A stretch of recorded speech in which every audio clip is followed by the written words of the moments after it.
We're going live, and we're live. Aha! Hello, folks. How are you doing out there in YouTube land? We've got green for the sound machine. It's just coming up to 10 o'clock, and I'm Doc Sloan. Thank you very much for joining me on my YouTube channel. Let me just tidy that a wee bit there. There we go. And we'll say hello properly to everybody at 10 o'clock once the hour hits. In the meantime, if you are out there, say hello. It's always nice to hear from you. Got a good chapter for you tonight. It's chapter 19 of God Emperor of Dune. That's a problematic chapter. Oh, to say the least. I hope you can all hear me okay. My hearing's away with it today. We've got the weather's been very hot here, and it's very humid, and I think it needs to thunder or something, but the pressure always affects me. There's Sootpot saying cooey. How you doing, Sootpot? There's 10 o'clock. There's Babs saying evening, Doc. How you doing, Babs? Babs, I'm sorry, guys, I meant to get back to a few of your comments that you'd made there in the week, and I hadn't been at the computer too much. So I do apologize. I'll send you a wee answer. I think you were asking me about Locusta, weren't you? I think. So anyway, there's 10 o'clock, folks. I'll say hello, everybody. Thank you very much for joining me. I'm Doc Sloan. Welcome to my science fiction station, also known as the Doghouse. And, oh, bear with me a wee second. We're a wee bit. There we go. Is that a bit better? That's a wee bit better. Yeah, there we are. And tonight, sorry, tonight we're getting on with our God Emperor of Dune book club, chapter 19, and it's going to be right off from the bat a problematic chapter. It's a great chapter actually, but there's a big problem with it, more than one, to be honest with you, which quite surprised me. Just by the way, if anybody doesn't know, today is the anniversary of the eclipse of Thales, which is an interesting old thing. I was just having a wee flick through Wikipedia, on this day kind of thing. Babs was saying, yeah, that was me, the female assassin. Yes, indeed. And this is an interesting one, by the way. If you have a wee look at this on Wikipedia. So in the year 585 BC, a solar eclipse occurred, as predicted by the Greek philosopher and scientist Thales, while Alyattes is battling Cyaxares in the Battle of the Eclipse, leading to a truce. This is one of the cardinal dates from which other dates can be calculated. It is also the earliest event of which the precise date is known. What's really interesting about this is that the actual reference for this on Wikipedia, for all you science fiction fans there, and I don't have this book, and I'm kind of thinking I must track it down. It's by Isaac Asimov, from his 1965 book, The Greeks, published in Boston by Houghton Mifflin, page 91. That's the actual reference for it, of all the things that you could, I suppose, have a reference for.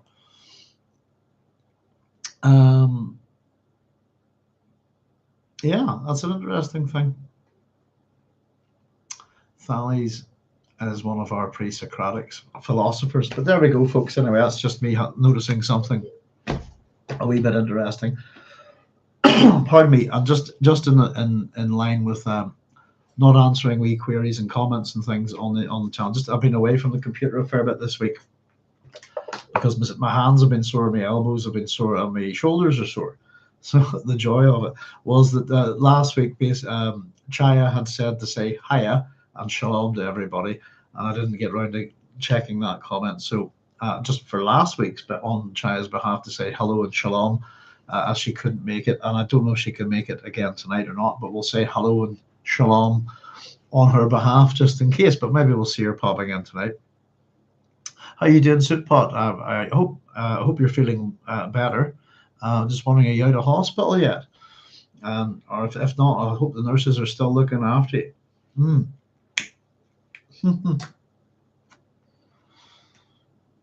Sootpot says shalom. Yes, indeed. Let me just get the light's not great there. Just for our copy of the book. So this is a great chapter tonight. Attack of the Face Dancers. I actually thought it wasn't until another chapter last week. So we'll get into it in a wee second. Just a bit of housekeeping, as always. What am I reading? I'm tearing my way through Endymion, the third book in the Hyperion Cantos, as we've been chatting about for a few weeks now. Just delightful. I've decided to sort of pick up my reading a little bit, and I've decided to try and read a short story a day. And as much as I've got tons of collections of short stories at the minute, the one that I've been really kind of craving to have a look at again was some of Alfred Bester's short stories, because we're going to be producing another science fiction program in the week very, very soon, and we're going to be starting off with the numbers. And oddly enough, it occurred to me that one of his stories would fit into that category. It's this one, 5271009, which is an interesting story. Ollie and Ed's in here. This is a great book if you can get a copy of it. If from the author of The Demolished Man and Tiger, The Stars My Destination. It's called Virtual Unrealities. I think it's pretty much got everything in, and a couple of two previously unpublished. That's whenever I bought this. God, I bought this way back. 1997, yeah, back in the 90s. But I highly recommend it if anybody's not read any of Alfred Bester's short stories. He's fantastic. And just to say, again, we've finished another volume of our notes and we're on to a whole new notebook. So that's our housekeeping really for today. Sootpot saying, getting there soon, I hope. Well, take it easy, mate. Relax and let them look after you. And again, if you're bored or anything, you want to give us a video chat, let me know. I said about the house most of the week, so happy to say hello if you're a bit fed up in the hospital, you know. But get well soon, mate. Right, tonight we've got a problem, and it's a big problem. As far, oddly enough, believe it or not, the story of I didn't start reading this from the beginning. I picked this story that I quite liked, which is called Fondly Fahrenheit, because I just wanted to read it again. It's kind of in the middle of the book. And I found a similar kind of mistake, actually, by Alfred Bester in this. But we've got a bit of a howler here. And it's in our epigraph. And we're going to have to explain it a wee bit to you. I hope I'm sounding all right. By the way, folks, my hearings, is just a pressure thing. I sound very funny to myself tonight. So I hope I'm sounding okay. Sootpot saying thanks for the best wishes. No worries, mate. Look after yourself. Get well soon. Say hi to the nurses and the doctors and hope they're looking after you well. So here's our epigraph. We'll run through it first very quickly. And then we'll explain what the problem is. And it's a big problem because this is from the Stolen Journals, this epigraph for chapter 19, and it's the God Emperor's own words. So here we go. Our ancestor, Assurnasirpal, who was known as the cruelest of the cruel, seized the throne by slaying his own father and starting the reign of the sword. His conquests included the Urmia Lake region, which led him to Kamagani and Kabur. His son received tribute from the Shuites, from Tyr, Sidon, Gebel, and even from Jehu, son of Omri, whose name struck terror into thousands. The conquest, which began with Assurnasirpal, carried arms into Media and later into Israel, Damascus, Edom, Arpad, Babylon, and Umrius. Does anyone remember these names and places now? I have given you enough clues. Try to name the planet.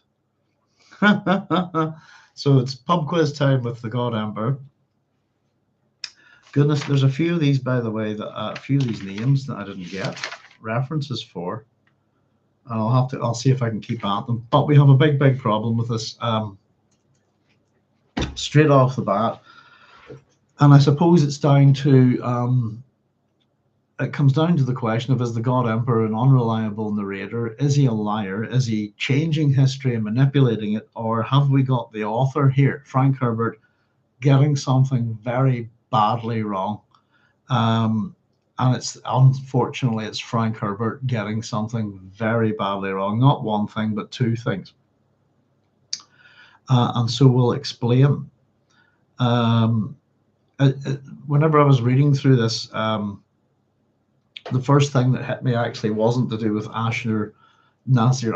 It was actually to do with Jehu, son of Omri, because I studied Omri at school, and I know who his son is, and it's not Jehu at all. It's Ahab, who's the husband of Jezebel. So he's a personage that's kind of known quite well from the Bible stories, I suppose, whether you're religious or not. I would imagine that Ahab has a bit of a is a name that's in the common parlance, if you like, as is some, if you call someone a Jezebel, this kind of thing. But Jehu is not the son of Omri, and the information that we're provided about Assurnasirpal, I think, is also incorrect. So I've written here big problem. And by the way, the answer to the can you figure out what the planet is? Of course, it's Earth, or Terra, or Gaia. So Assurnasirpal is a Neo-Assyrian king, and his dates of his, I think, for his reign are 883 to 859 BC. His name is the transliteration of it. You can look him up on Wikipedia, by the way. Is Ashur is guardian of the air. He's the third king of the Neo-Assyrian Empire, and he succeeded his father, Tukulti Ninurta II, and he was succeeded by his son, Shalmaneser III, who would be the fourth king of the Neo-Assyrian Empire. He is indeed known for his cruelty, but he's not known for, as far as I can tell, seizing the throne. In other words, he's not an usurper. We've got Omri here, would be the sixth king of Israel, as in this, the separations of the kingdoms there, Israel and Judah, isn't it? God, I hope it is. I think, if I'm remembering correctly. Omri technically is an usurper. I think he's a very interesting character from the Old Testament. The reign of the king prior to him, if you like, it's kind of interesting. There was a guy called Zimri, and it lasted 7 days. He was a chariot commander who murdered the previous king, who was called Elah, and all of his family. And I believe that Zimri's reign lasted 7 days, and he died in a form of self-immolation, if you like, setting the I don't know, was it temple or city on fire. So here we go. Jehu is not the son of Omri. That's Ahab. Jehu is the son of. Now we've got two Jehus, first of all. So we'll run through the first one, and it's not this one. Jehu is the son of Hanani, a prophet, a 9th century BC prophet, who condemned Baasha, who's the third king of Israel, and his house. And I've got his prophecy here, by the way, if you want to hear it, because it's all things like oracles and so on. It's from 1 Kings 16, verses 3 to 4. And this is Jehu's prophecy. Surely I will take away the posterity of Baasha and the posterity of his house, and I will make your house like the house of Jeroboam, the son of Nebat. The dog shall eat whoever belongs to Baasha and dies in the city, and the birds of the air shall eat whoever dies in the fields.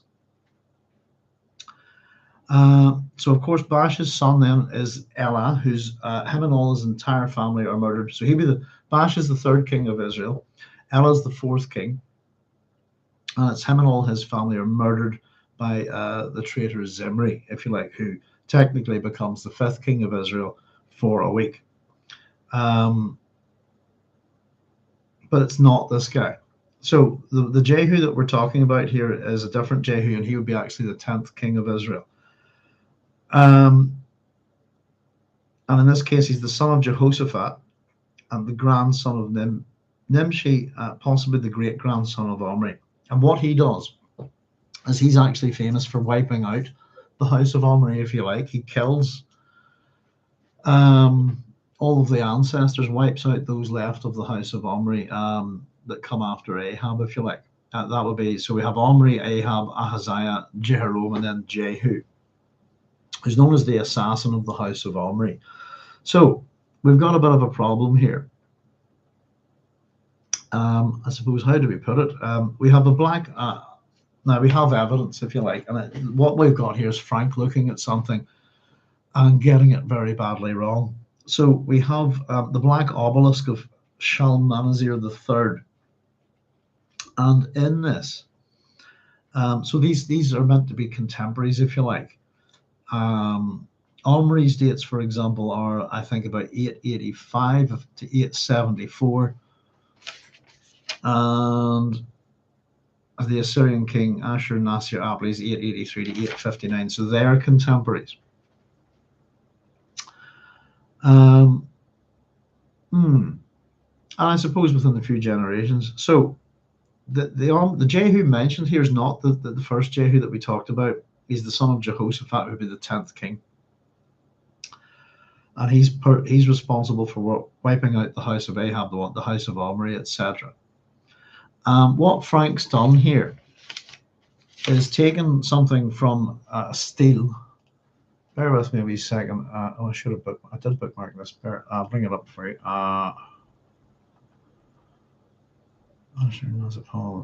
There we go.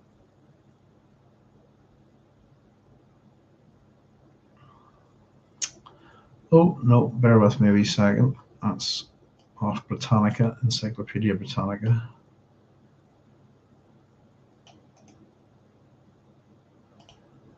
Ping, there we go.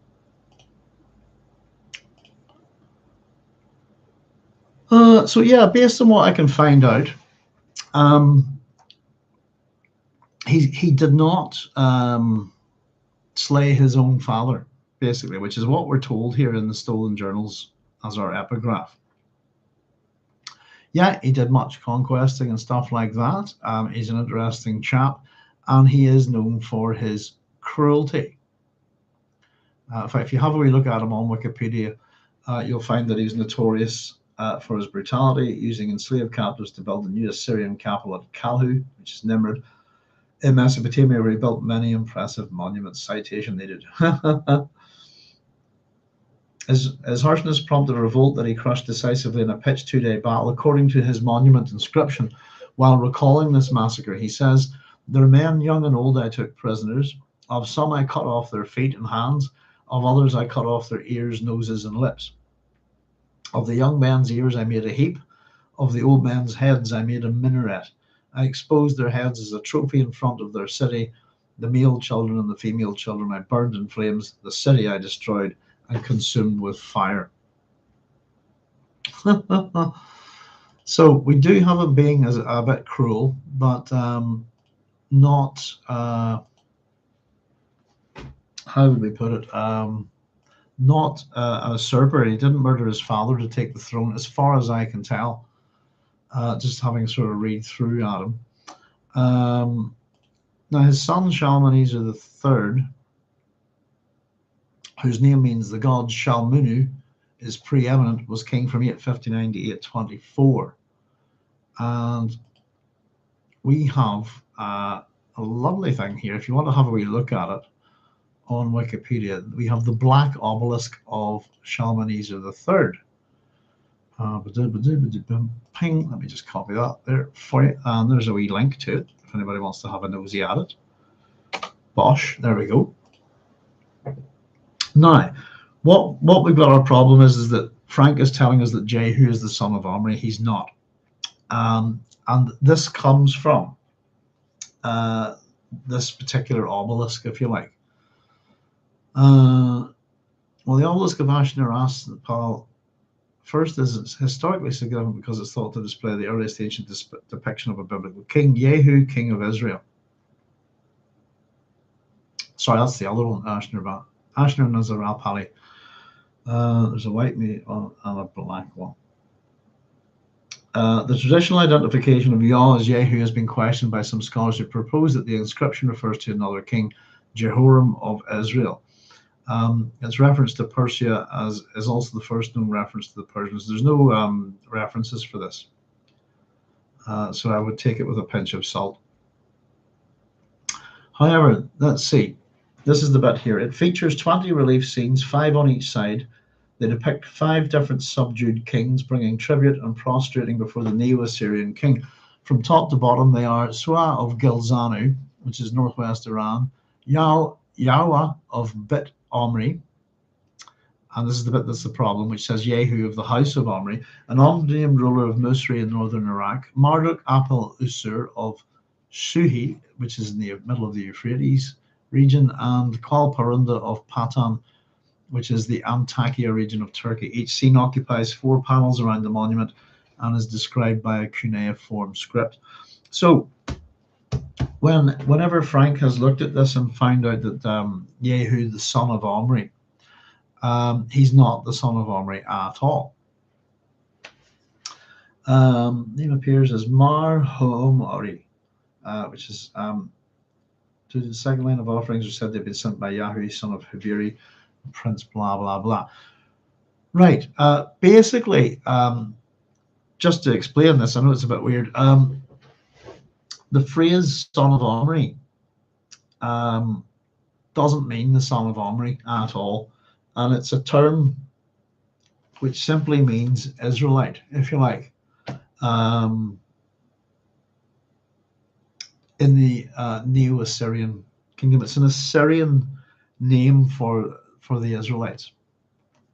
You know, but like I don't know. I could say I'm a son of Eru or something like that. I'm a son of Ireland. I'm not actually a son of Ireland. Does that make sense? It's that kind of thing. So in Assyrian inscriptions, the kingdom of Israel is known as the House of Omri, pretty much. And to call someone a son of Omri, that is not the actual. He's not the actual son of Omri at all. So Jehu, son of the land of the House of Omri, means Jehu of Israel, not actually the son of Omri. And so the God Emperor of Dune is wrong here. And I've written down that Frank has looked at a translation of the black obelisk of Shalmaneser III and not gotten what son of Omri means, which is in fact son of Israel. So son of Omri in this case is metaphorical, it's not literal. So the God Emperor's mistake about Jehu is Frank's mistake. And as I said, the other mistake here, as far as I can tell, is Assurnasirpal did not kill his father. I might be wrong about that, but based on what I've read, he succeeded him. And there's no mention of it. And his son, Shalmaneser III, succeeded Assurnasirpal. So there's no mention of violence there. At the very least, there's no evidence for it, as far as I can tell. I was going to say, maybe if Cynthia's about at some point, she can maybe run this by her husband. He's an Assyriologist, so we can maybe find out if Assurnasirpal. I'll keep having a wee look, but this is based on stuff from encyclopedias and so on, including Encyclopedia Britannica. So there we go. So our opening epigraph is, apart from Assurnasirpal being cruelest of the cruel, I don't know, there's quite a few of these people in that part of the world at that time that get described as being particularly cruel.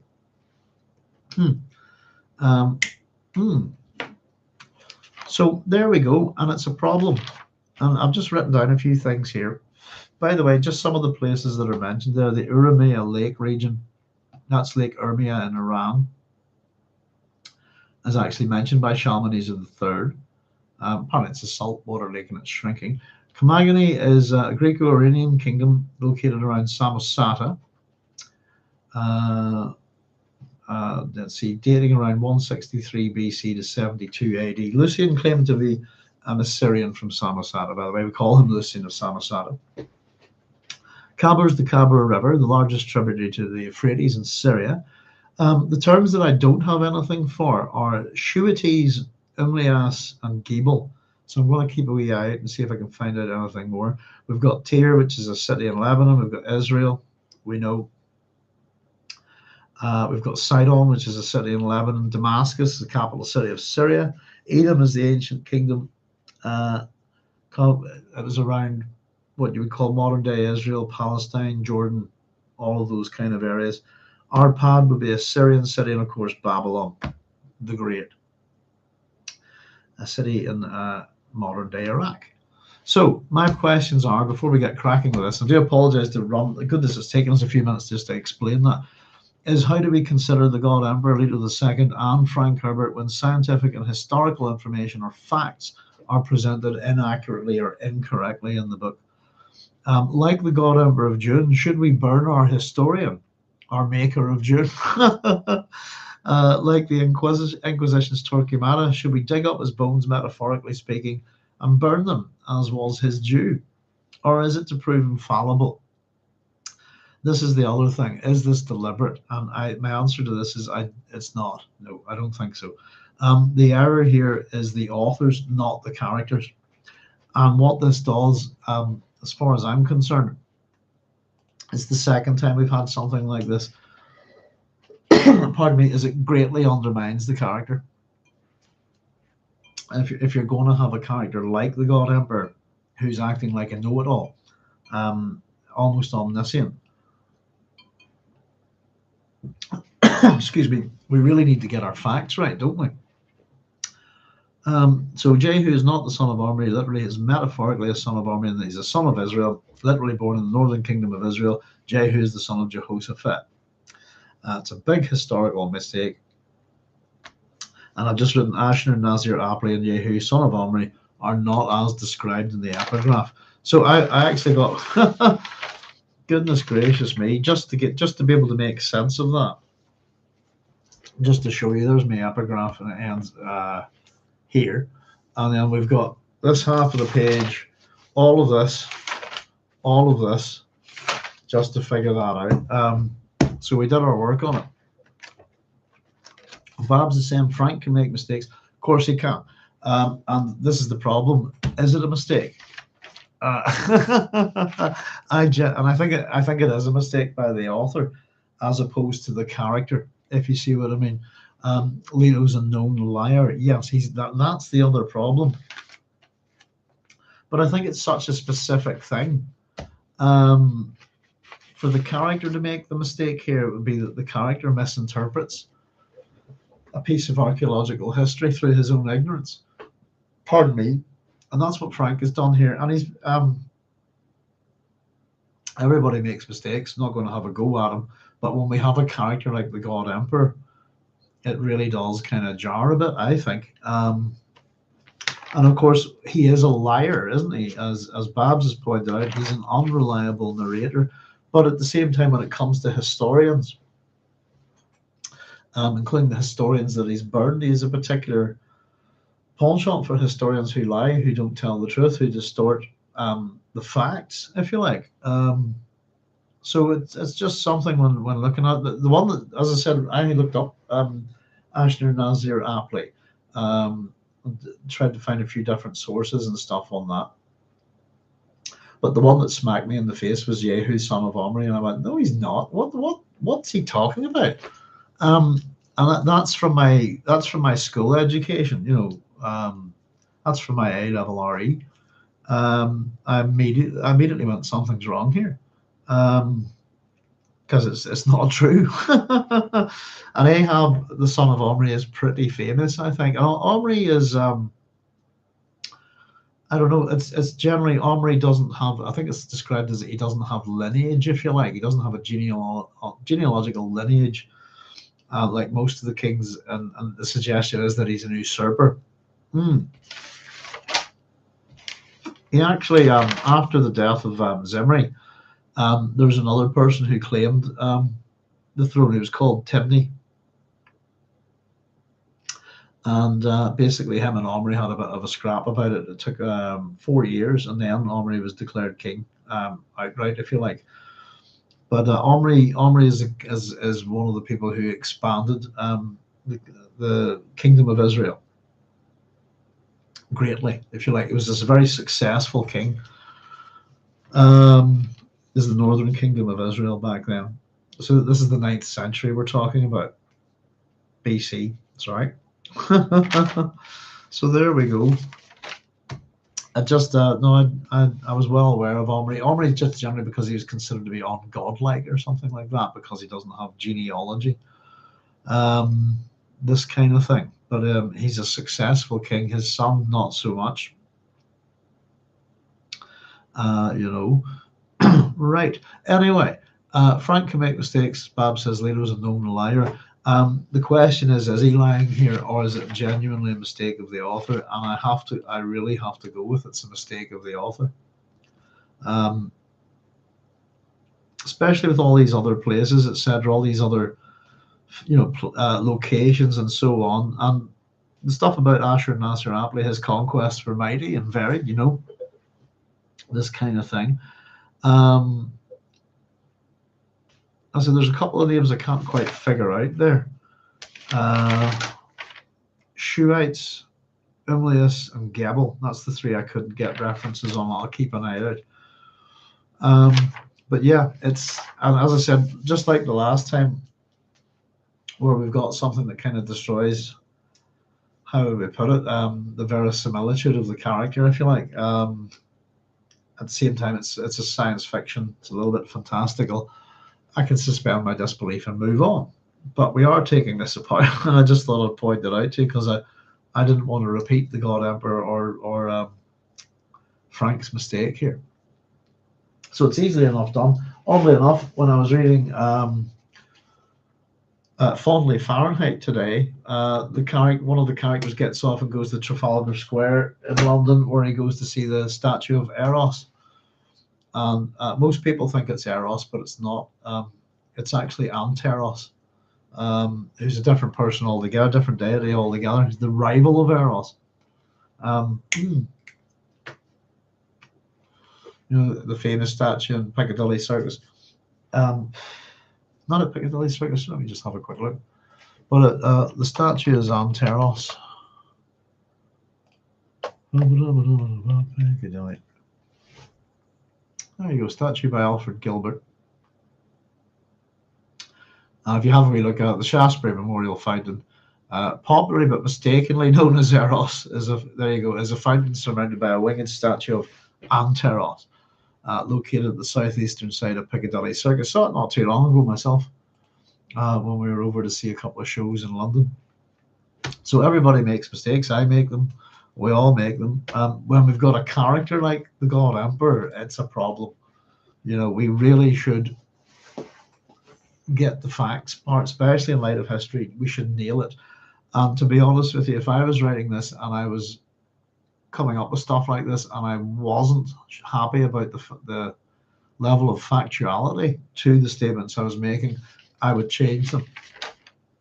I'd pick something else.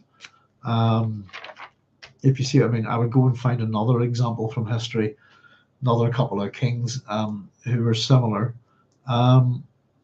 and one that I could verify and find out. If you see what I mean, I would do that. I wouldn't leave it doubtful. But I think Frank was pretty certain of what he looked up there, to be honest with you. So there we go, folks.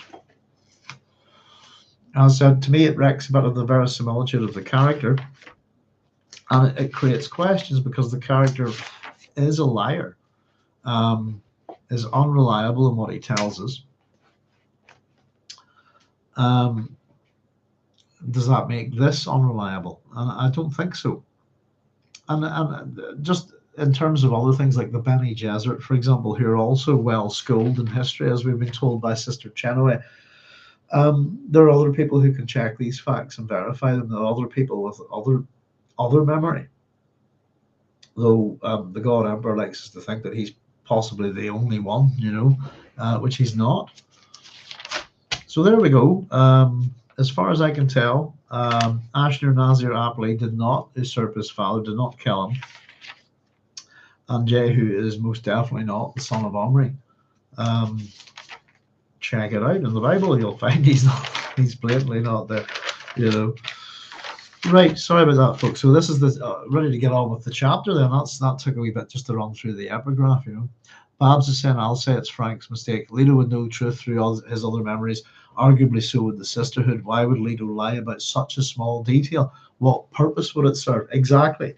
That's the thing. If it was something that was meant to teach a lesson and divert people's attention, or if there was some political or Machiavellian kind of motivation for it, I could understand it. But it's fact dropping. It's like a wee pub quiz. Name the planet, if you like. But it's as far as I can tell, no proof whatsoever for Assurnasirpal slaying his father, and I could be wrong. I could have made a mistake there, but based on the information I've found, and Jehu, straight off the bat, I knew he was not the son of Omri. That's Ahab. Hence, even if you think of Herman Melville's Moby Dick, Captain Ahab, it's a loaded name, if you like. So I think the son of Omri, who is Ahab, is pretty famous, to be honest with you. The fact that I know who he is, and I'm not that heavily into my Bible studies and things like that, So here we go then. Let's get on with the chapter. But it's a mistake, and I thought it was well worth pointing out, especially in the comments about history and historians and so on and so forth. It's the certainty of it. I think that's problematic to me. But I think it is Frank's mistake. But because of that, it becomes the God Emperor's mistake. Right. So here we go. Chapter 19, Attack of the Face Dancers. I call this one. Let's get on with it, folks. Let's get cracking. The air was stagnant and deep within the carved cut of the royal roadway leading down to the flat approach to the bridge across the Idaho River. The road turned to the right out of the man-made immensity of rock and earth. Moneo, walking beside the royal cart, saw the paved ribbon leading across a narrow ridgetop to the lacery of plasteel, which was the bridge almost a kilometre distant. The geography that we're getting, by the way, I think throughout this we're going to get a wee bit more here. We've had a discussion about paying attention to geography instead of history, this kind of thing, a way back. The scene that we get, the repeat of the peregrinations. Our geography really within God Emperor of Dune is mostly between the citadel and the festival city of On. We have a little bit in the Surrey and so on, the Forbidden Forest, but it's small enough for me to be able to do a wee tiny map. Which I keep doing whenever we get these discussions, just to see if there's anything added to it. So I think the geography, as it's built up through it, we become familiar with it in this chapter, or sorry, throughout the book, actually up until the conclusion. So the river, still deep in a chasm, turned inward toward him on the right, and then ran straight through multi-stage cascades toward the far side of the Forbidden Forest, where the confining walls dropped down almost to the level of the water. There at the outskirts of On lay the orchards and gardens which helped to feed the city.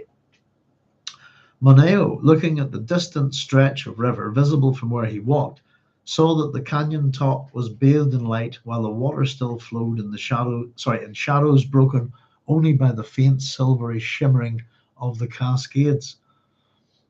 Nice bit of writing there. Straight ahead of him, the road to the bridge was brilliant in sunlight. The dark shadows of erosion gullies on both sides set off like arrows to indicate the correct path. The rising sun already had made the roadway hot.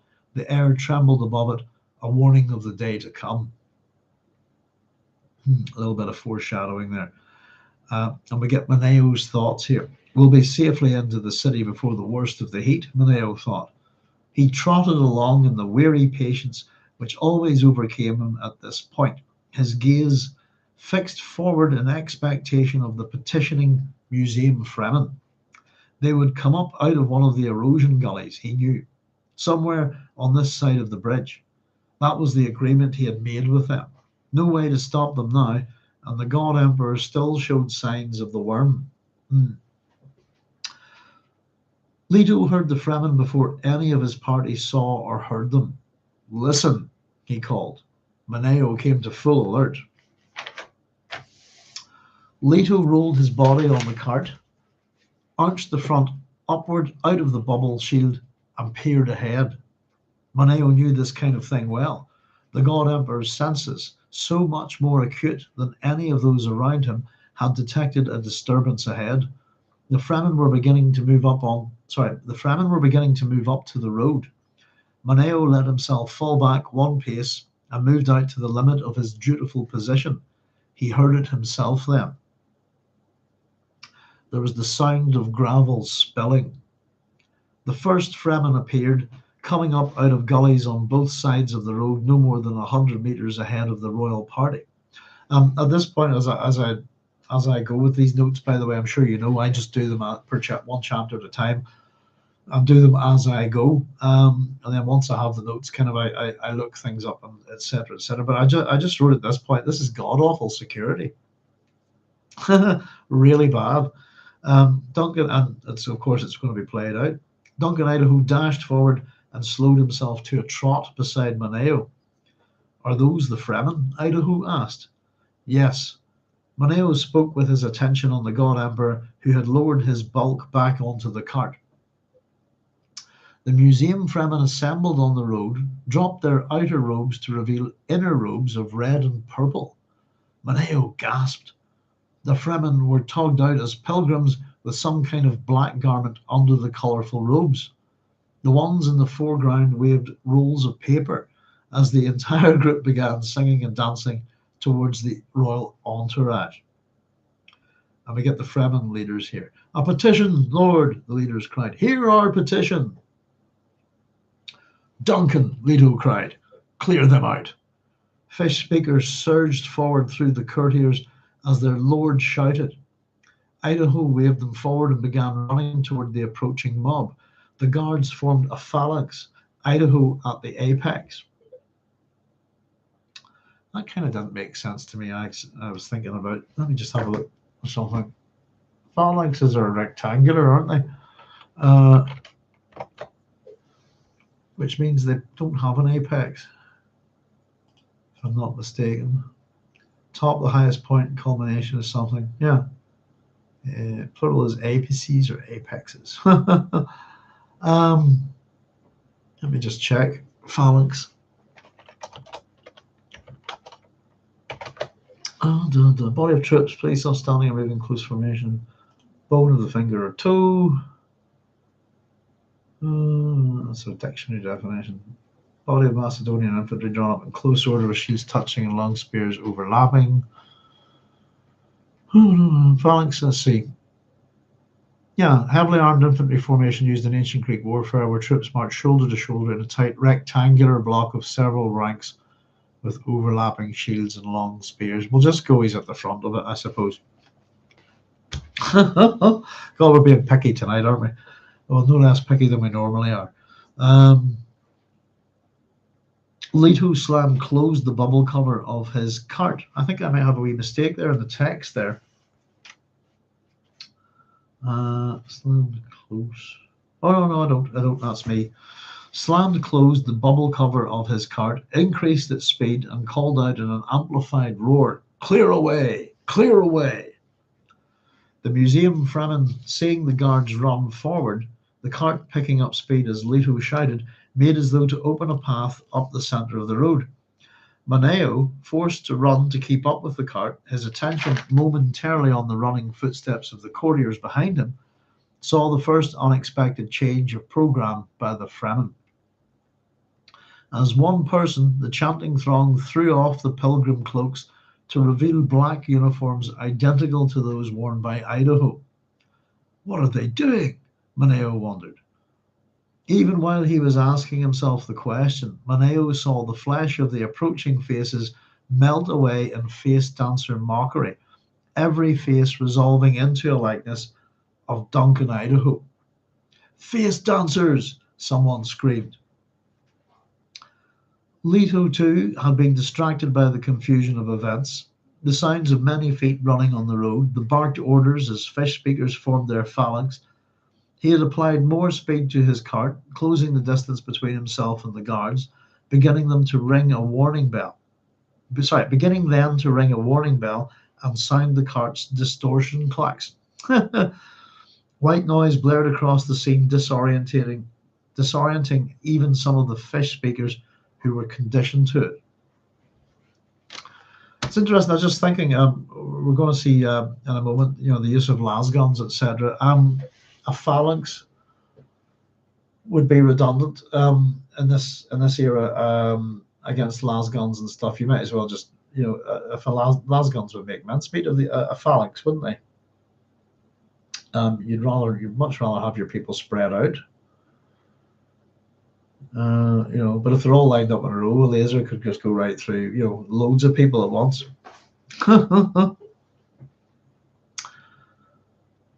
The other thing is just with repeating motifs, and always the plans within plans and within plans, and this kind of thing that we get within the Dune series. This is another kind of sartorial assassination attempt, if you like.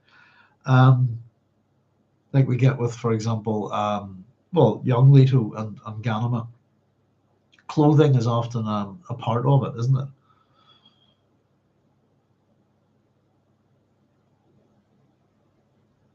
At that instant, the petitioners discarded their pilgrim cloaks and began the transformation maneuver, their faces flickering into likenesses of Duncan Idaho. Leto heard the scream, "Face dancers!" He identified its source, a consort clerk in royal accounting. Leto's initial reaction was amusement. Guards and face dancers collided. Screams and shouts replaced the petitioners' chanting. Leto recognized Tleilaxu battle commands. A thick knot of fish speakers formed around the black-clad figure of his Duncan. The guards were obeying Leto's oft-repeated instruction to protect their Gola commander. And we get his thoughts here. But how will they tell him from the others?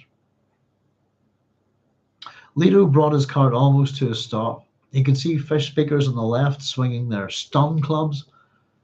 Sunlight flashed from knives. Then came the buzzing hum of lasguns, a sound Leto's grandmother had once described as the most terrible in our universe. More hoarse shouts and screams erupted from the vanguard.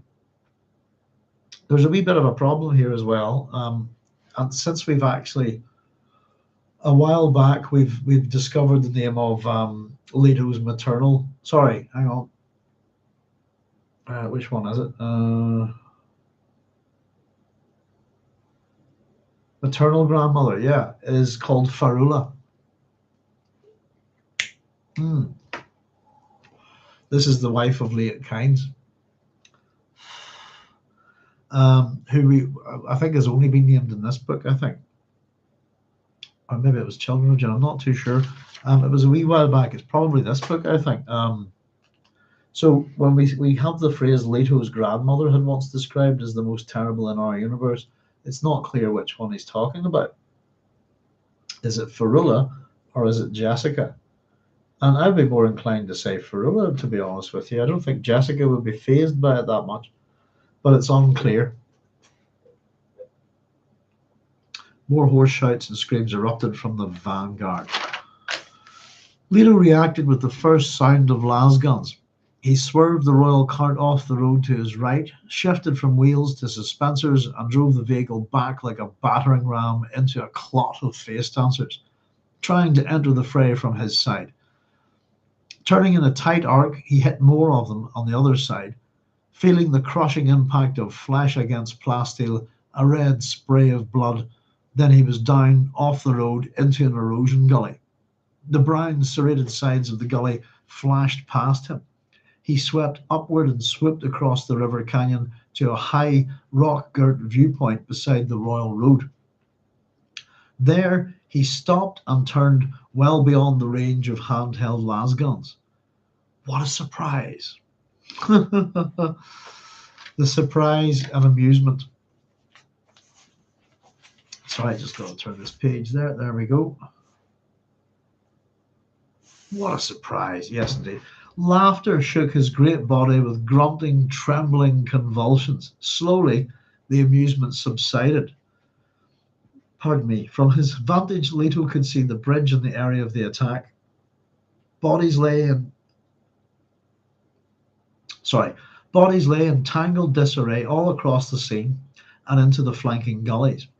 He recognized courtier finery, fish speaker uniforms, the bloodied black of the face dancer disguises. Surviving courtiers huddled in the background while fish speakers sped among the fallen, making sure the attackers were dead with a swift knife stroke into each body. No, they're not taking prisoners, are they? Pardon me. Which doesn't seem sensible.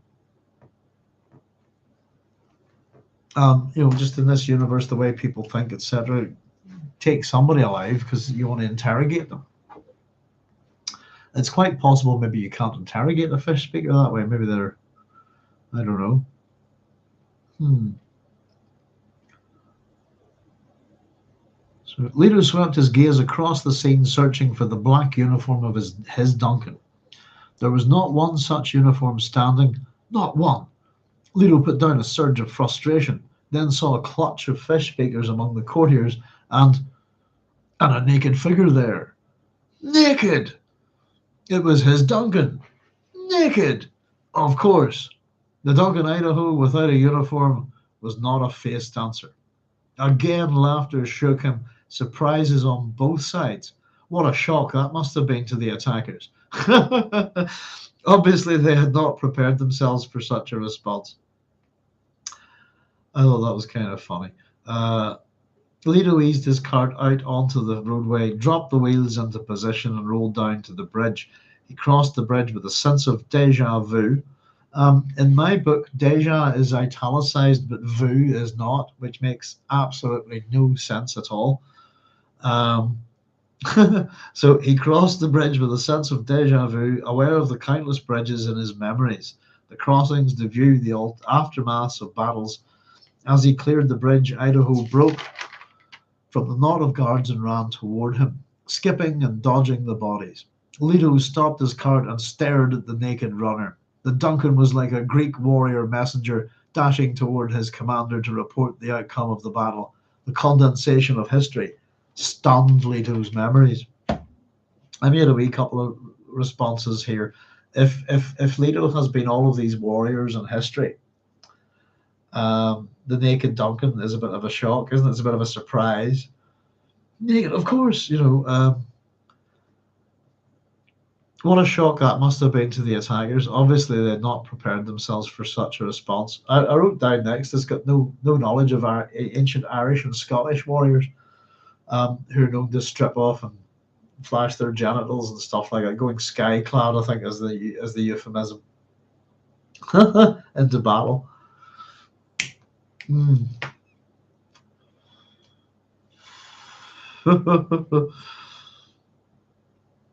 So yeah, I find a little bit of it is a bit funny. I think some of this. There's a bit of humor to it. I think. Of course, the God Emperor is finding it funny. We get another one of these historical. Leto stopped his cart and stared at the naked runner. The Duncan was like a Greek warrior messenger dashing toward his commander to report the outcome of battle. The condensation of history stunned Leto's memories. Sounds like he's having a bit of an natter about. He's thinking about Pheidippides here.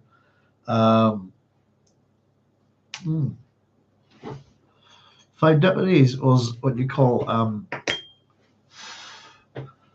a hemerodrome, from the word hemerodromai, and he's pretty famous because the where we get the marathon from is from Pheidippides' run, though it really isn't to do with marathon. It's to do with the Battle of Marathon. But he was a hemerodrome is what translates to day runner. Is a particular type of messenger, if you like, in ancient Greece. He's famous for running from Athens to Sparta and back again, which is 150 miles from Athens to Sparta, back again in 2 days, which means he did 300 miles, and then died. You should look him up. He's an interesting chap.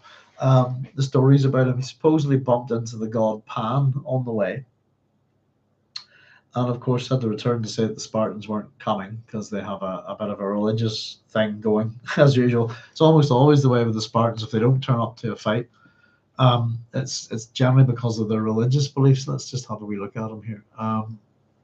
Pheidippides career. There you go. I was surprised that they didn't name the run after him. I don't know why it's not called the Pheidippidean run or something like that. Also known as Philippides, 5th century BC Athenian running courier, who is the central figure in the story that inspired the marathon race. Wikipedia talks about a few poems and stuff.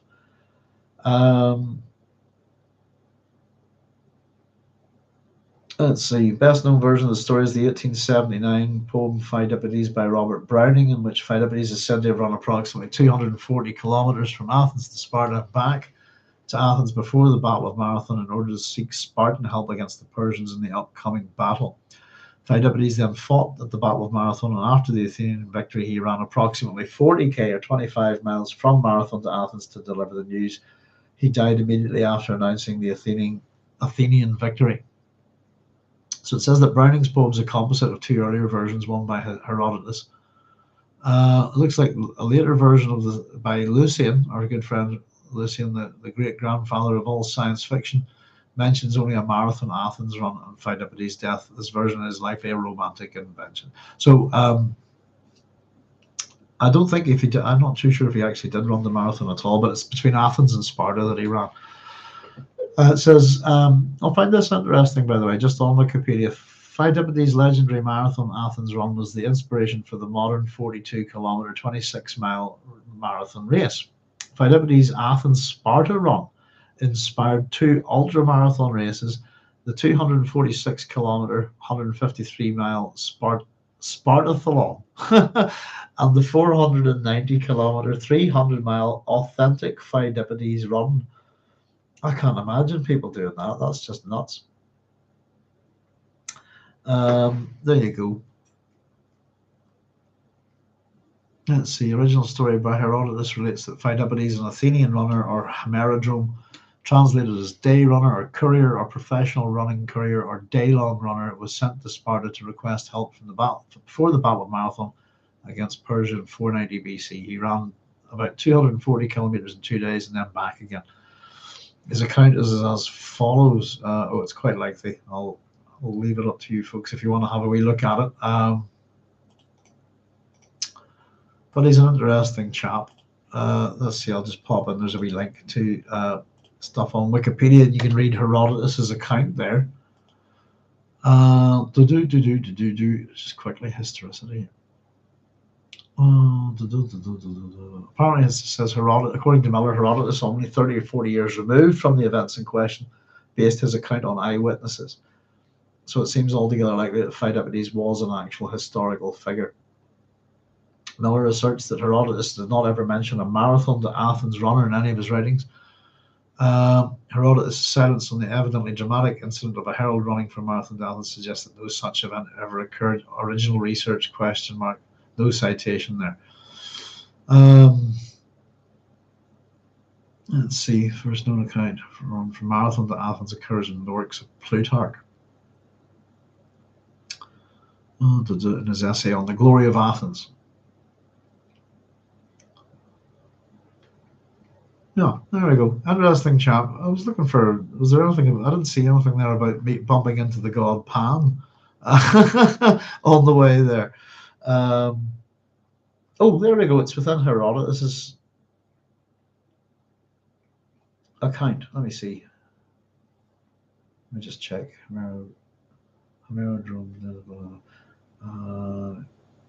According to the account he gave the Athenians on his return, Pheidippides met the god Pan on Mount Parthenium above Tegea. Pan, he said, called him by name and told him to ask the Athenians why they paid him no attention, in spite of his friendliness towards them and the fact that he had often been useful to them in the past and would be so again in the future. The Athenians believed Pheidippides' story, and when their affairs were once more in a prosperous state, they built a shrine to Pan under the Acropolis, and from the time his message was received, they held an annual ceremony with a torch race and sacrifices to court his protection.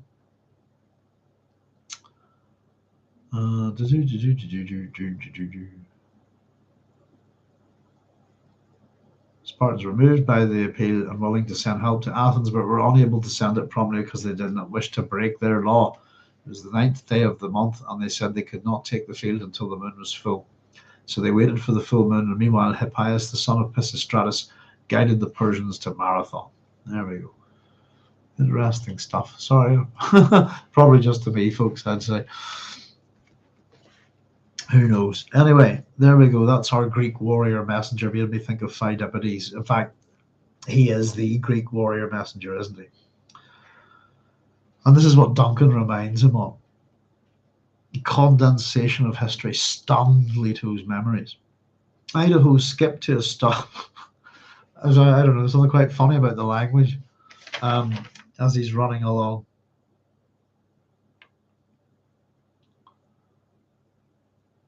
The naked Duncan without a uniform. And again, something about second skins, if you like, shedding your uniform. Always think about that kind of Wapo stuff of Leto II and all the kind of second skins that we have within the Dune universe.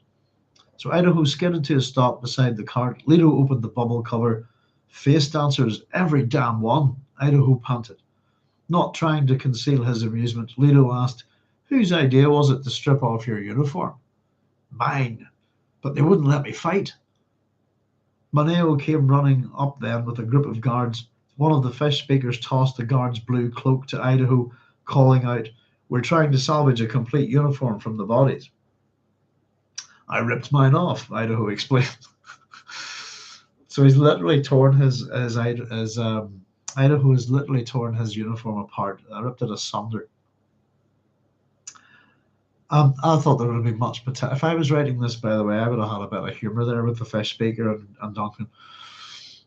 Just he's running about in the nip, isn't he, as they would say over here, with his lad hanging. But here's a cloak. Yeah, there was a potential for a bit of humour there. And it would probably been inappropriate, but we've got inappropriate humour in this chapter. This is Moneo. Did any of the face dancers escape? Moneo asked. Not a one, Idaho said. I admit your women are good fighters, but why wouldn't they let me get into it? Because they have instructions to protect you, Leto said. They always protect the most valuable. 4 of them died getting me out of there, Idaho said. We lost more than 30 people altogether, Lord, Moneo said. We're still counting. How many face dancers? Leto asked. It looks like there was an even 50 of them, Lord, Moneo said. He spoke softly, a stricken look on his face. Leto began to chuckle. Enough warmth. So we've got our little skulls on the page, as always. Let's see, there we go. You can see up at the top, 50 face dancers. We've got like 4 fish speakers, and then we have it greater than 30 people killed. That's fish speakers and courtiers killed by the face dancers. Pardon me. And Leto began to chuckle. It just reminds me on the, I don't know if anybody's ever watched Sledgehammer, you know, it's one of my favorite shows. Just that kind of enough warmth. But yeah, we've got a lot of dead people here, and he's laughing. He's genuinely amused and surprised by this. Why are you laughing? Idaho demanded. More than 30 of our people, and he's cut off here, are dead, is what he's about to say. But the Tleilaxu were so inept, Leto said. Do you not realize that only about 500 years ago they would have been far more efficient, far more dangerous? Imagine them daring that foolish masquerade and not anticipating your brilliant response. They had lasguns, Idaho said. Leto twisted his bulky forward segments around and pointed at a hole burned in his canopy, almost at the cart's midpoint. He melted a fused starburst surround the... sorry, I'll read that again. A melted and fused starburst surrounded the hole. So that's an interesting little thing here. Just prior to that, he's laughing. We've got dead people. All, you know, his faithful fish speakers, his courtiers, who I imagine he doesn't particularly care about. We'll find out why. But Duncan's a wee bit put off by this. Why are you laughing? You know, it's not hysterical laughing. It's humor. So about 500 years ago, they would have been far more efficient, far more dangerous. The fish speakers are in decline, is what we've been told here. Pardon me. Possibly, as we were reminded earlier by, who was it? Was it Reverend Mother Antioch? Possibly, I can't remember which one of the ones it was. Or Lucéfil made the comment that there are no good assassins anymore.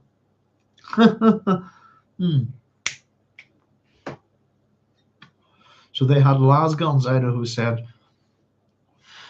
and I suppose it's been I pointed out here that he does not in my notes, and we got a reason for it before. So there's a hole. Leto twisted his bulky forward segments around and pointed at a hole burned in his canopy, almost at the cart's midpoint. A melted and fused starburst surrounded the hole. They hit several other places underneath, Leto said. Fortunately, they did not damage any suspensors or wheels. And I've written next to that, phew, thank goodness for that.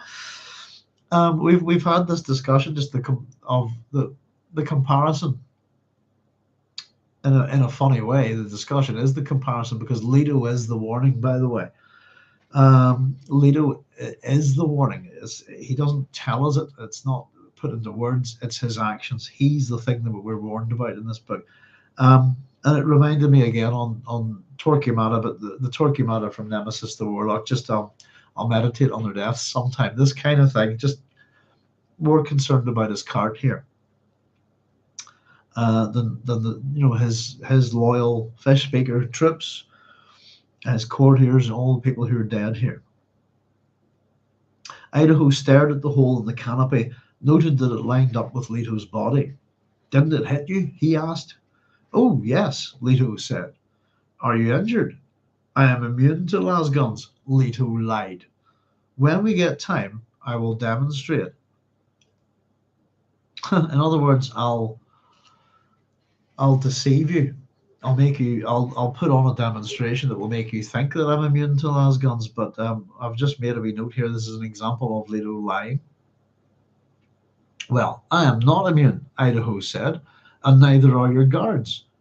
Every one of us should have a shield belt." "Shields are banned throughout the Empire," Leto said. "It's a capital offense to have a shield." "The question of shields?" Moneo ventured. Idaho thought Moneo was asking for an explanation of shields and said, "The belts develop a force field which will repel any object trying to enter at dangerous speed. They have one major drawback. If you intersect the force field with a lasgun beam, the resultant explosion rivals that of a very large fusion bomb. Attacker and attack go together." Yeah, so it's interesting that I suppose every one of us should have had a shield belt. He's probably not really thinking that well, because if they did, there'd all been nothing left. I think it's one of the problems when we see lasguns within the Dune, particularly within Denis Villeneuve's Dune, the lasguns being used on Arrakis, especially against the harvesters. I was thinking perhaps it's for a chance that somebody has a personal shield inside, possibly. So it's a capital offense. You're executed, in other words, if you own a shield.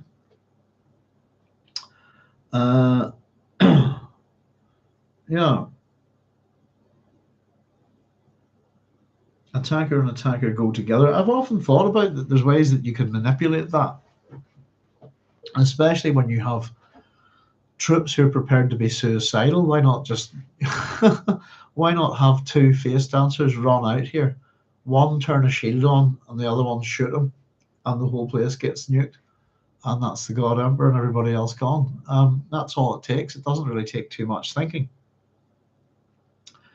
I suppose, and the nature of the God Emperor's invulnerability is kind of silly in a way. He's actually very, very vulnerable to all sorts of things. I think I've thought of tons of ways of killing him over the years, and if we couldn't kill him, just of imprisoning him.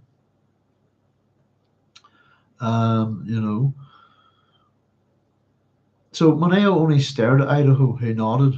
"I see why they were banned," Idaho said. "I presume the Great Convention against atomics is still in force and working well." "Working even better since we searched out all the family atomics and removed them to a safe place," Leto said. "But we do not have time to discuss such matters here." So I think it's interesting as well that what we've got here is that in relation to the Great Convention, shields have been banned, etc. But they've managed to go around and take all the nuclear weapons off all the great houses, I suppose, that had them, all of the family atomics, removed them to a safe place, suggests that they're stockpiled and that they're all in the possession of Leto. I wonder where that safe place is. But we don't have time to discuss such matters here. "We can discuss one thing," Idaho said. "Walking out here in the open is too dangerous. It is the tradition, and we'll continue it," Leto said. Ritual and tradition, very important within this. Moneo leaned close to Idaho's ear. "You're disturbing the Lord Leto," he said. "But have you not considered how much easier it is to control a walking population?" Moneo asked. And we've had that discussion before within the book, haven't we? Idaho jerked around to stare into Moneo's eyes with sudden comprehension. Leto took the opportunity to begin issuing orders. "Moneo, see that there is no sign of the attack left here, not one spot of blood or a torn rag of clothing. Nothing. Yes, Lord. So we've got basically the God Emperor ordering Moneo and his people to do a cleanup here. And ultimately the goal is to leave no evidence of this. So this is another example. I suppose this is an example of something happening in real time, where Leto is going to control the narrative again. They're going to forge either a story or a non-story, an event or a non-event here, if you like, which will be not the truth. It will appear as if nobody's attacked these people. And it's for again, a sort of Machiavellian political reason, if you like. It's intrigue. Idaho turned at the sound of people pressing close around them, saw that all of the survivors, even the wounded wearing emergency bandages, had come up to listen. All of you, Leto said, addressing the throng around the cart, not a word of this. Let the Tleilaxu worry. He looked at Idaho. Duncan, how did those face dancers get into a region where only my museum fremen should roam free? Idaho glanced involuntarily at Moneo. Lord, it is my fault, Moneo said. I was the one who arranged for the Fremen to present their petition here. I even reassured Duncan Idaho about them. I recall your mentioning the petition, Leto said. I thought it might amuse you, Lord. Petitions do not amuse me. They annoy me. I am especially annoyed by petitions from people whose one purpose in my scheme of things is to preserve the ancient forms. Lord, it was just that you have spoken so many times about the boredom of these peregrinations but I am not here to ease the boredom of others. Lord, the museum fremen understand nothing about the old ways. They are only good at going through the motions. This naturally bores them, and their petitions always seek to introduce changes. That's what annoys me. I will not permit changes. Now, where did you learn of the supposed petition? From the Fremen themselves, Moneo said. He broke off, scowling. Were the members of the delegation known to you? Of course, Lord. Otherwise, They're dead, Idaho said. Moneo looked at him, uncomprehending. The people you knew were killed and replaced by face dancer mimics, Idaho said. Now, the interesting thing here, so I've got another little skull on my our book here, and what we have is the museum Fremen delegation killed by face dancers. The question, I suppose, is how many of them? I suppose how many museum Fremen are there, but have they been completely taken over and replaced by the face dancers here? Or is it just it's a large group, isn't it? 50.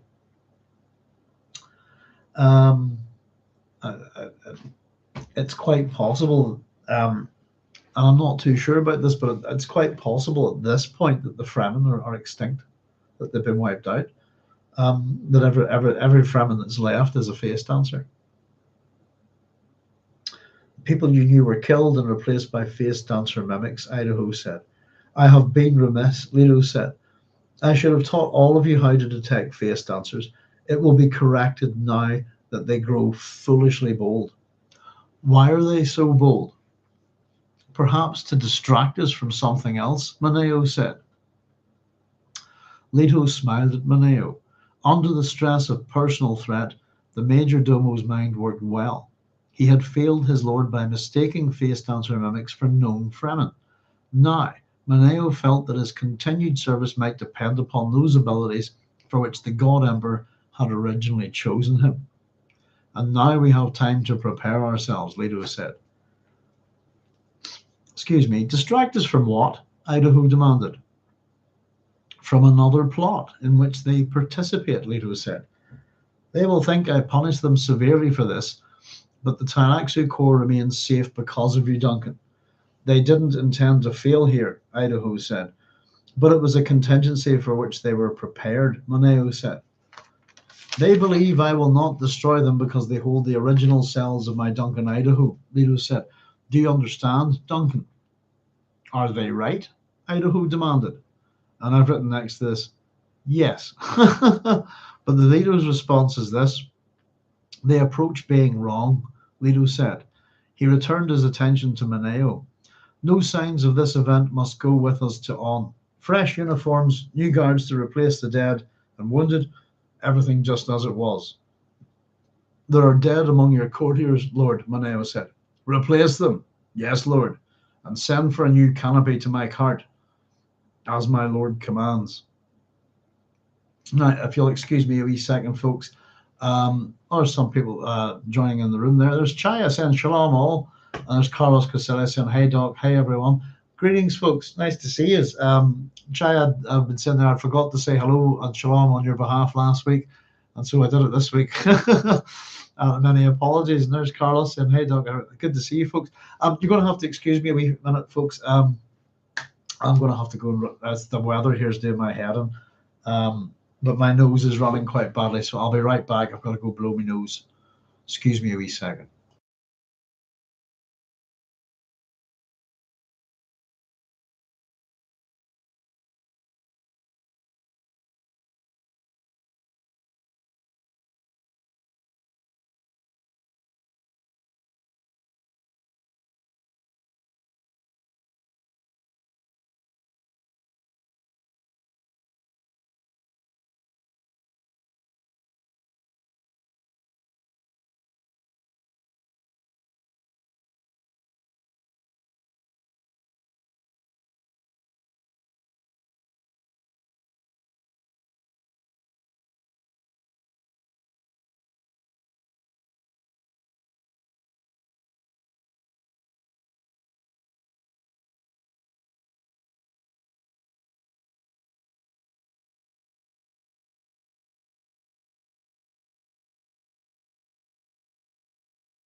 There we go. Sorry about that, folks. Oh dear, the weather's way off here today. I think it needs the thunder and lightning or something. We've had a really hot day, and then it's a lot of cloud, and just feel the air pressure and stuff, But my ears are popping, and my head's pounding doing all this reading. But yeah. It's we're a fair bit through the chapter here, folks. We're going quite quickly. As we had more to talk about with the epigraph than anything. Because of the problems with it. It's just for Chaya and Carlos's benefit there.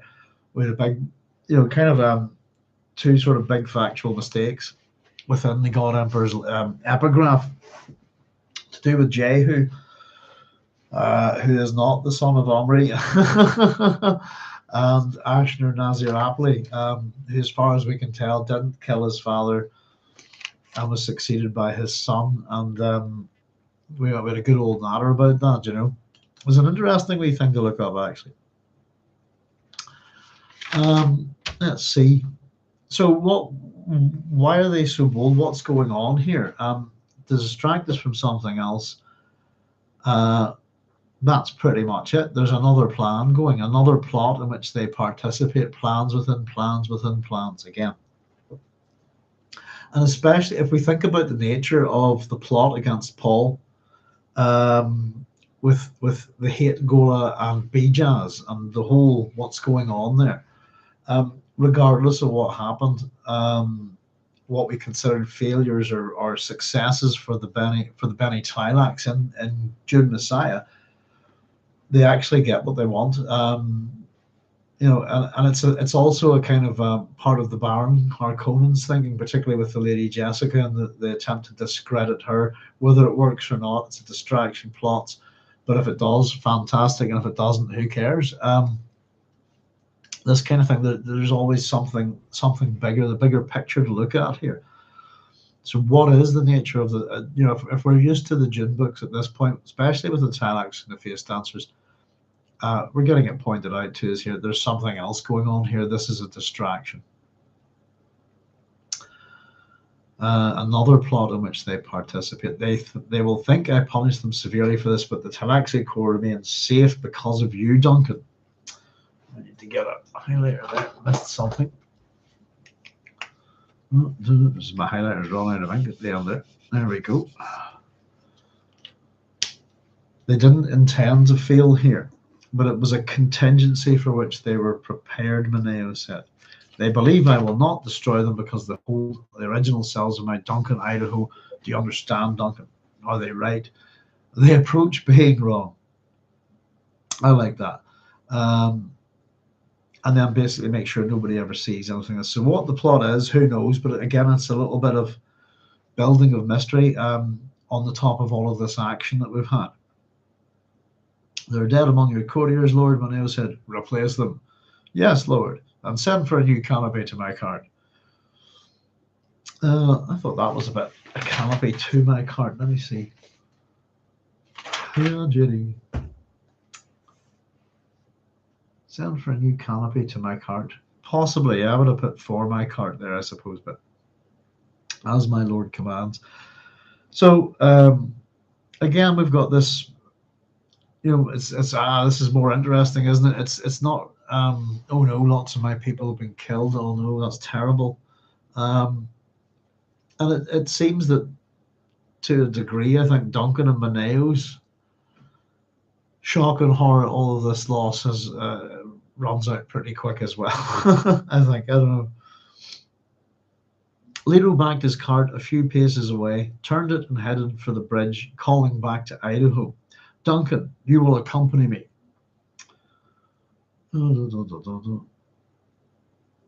Sorry, bear with me, I just wanted to look. Yeah, calling at him, but not exclaiming. Okay, no exclamation mark. Slowly at first, reluctance heavy in every movement, Idaho left Moneo and the others, then increasing his pace, came up beside the cart's open bubble and walked there while staring in at Leto. What troubles you, Duncan? Leto asked. Do you really think of me as your Duncan? Of course, just as you think of me as your Leto. Why didn't you know this attack was coming? Through my vaunted prescience? Yes. The face dancers have not attracted my attention for a long time, Leto said. I presume that has changed now. Not to any degree. Why not? Because Moneo was correct. I will not let myself be distracted.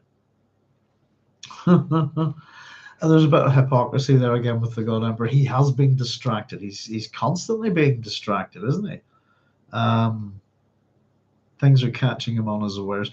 We get the sense here as well that why didn't you see this attack coming? But it's basically to use prescience, you have to focus, I think, on a particular thing or people. There's the all of eternity to look at, isn't there?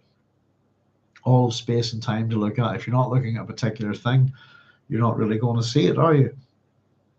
And again, this is to do with the face dancers not attracting his attention for a particularly long time. We've been mentioned there just previous that they seem to be in decline for 500 years. So is it that simply the God Emperor doesn't view them as a threat of any kind anymore?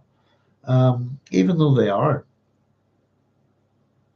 But Moneo is correct. I will not let myself be distracted.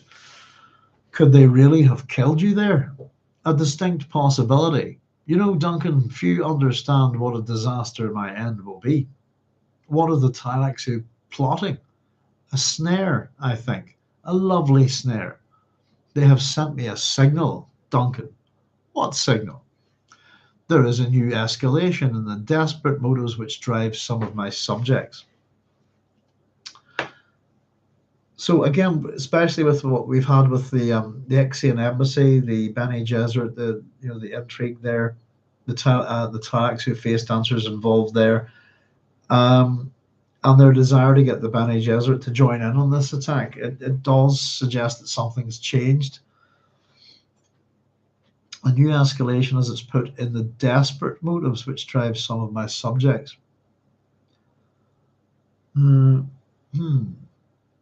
I kind of often wondered why, unless you're really, really into melange, groups that use melange, such as the Bene Gesserit and the Guild.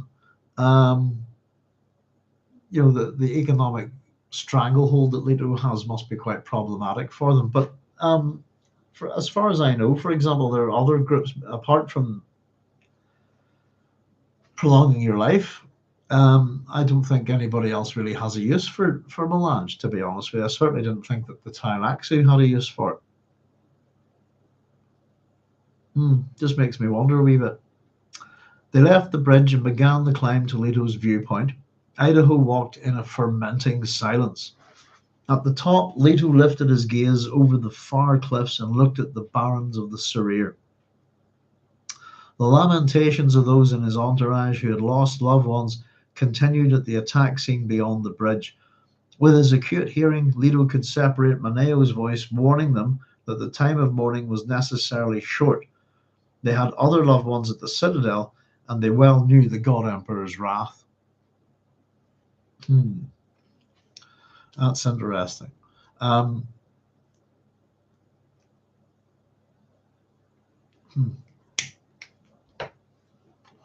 Essentially, as what I got the sense of here, the courtiers would be a bit like hostages.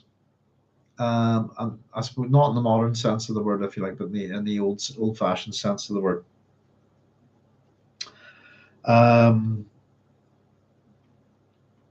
Basically, shut your tears, dry your eyes, because you've got loved ones at the Citadel, and if you don't, something could happen to them. It's a threat. And again, doesn't seem to be particularly bothered about the courtiers dying here, does he? Carlos is saying, Paul once said that the path of the future changed according to the choices made moment by moment, but Leto is locked into a singular path, the golden path. His boredom must be indescribable. And we've even got Moneo pointing out, you've talked about being bored. I thought, here's a nice little surprise from the Museum Fremen.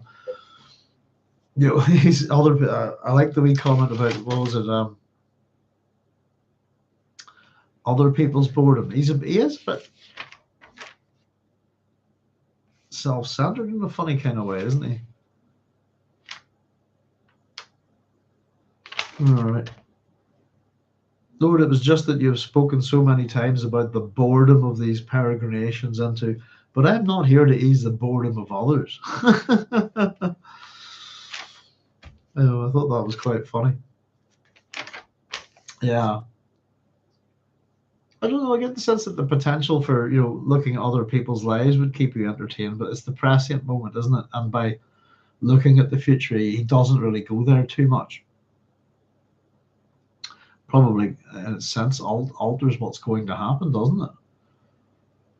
His boredom must be indescribable. I'll have a go at describing it for you, Carlos. I've got a good stock phrase for that. Existential ennui is what we call it. Once my son got told off in school by his teacher because he told the teacher that the class was boring. He was bored, and she told him off. And don't say boring. It's not.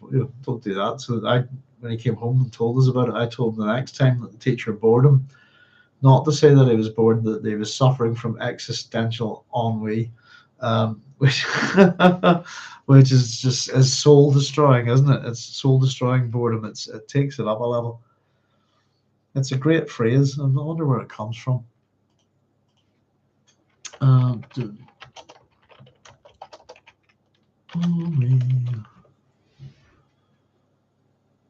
It's the heavy, unsettling sensation where life feels purpose, disconnected, and completely devoid of vibrant meaning. It's deep soul-level weariness, where even activities you usually enjoy suddenly feel flat and uninteresting, is what Wikipedia is telling me here.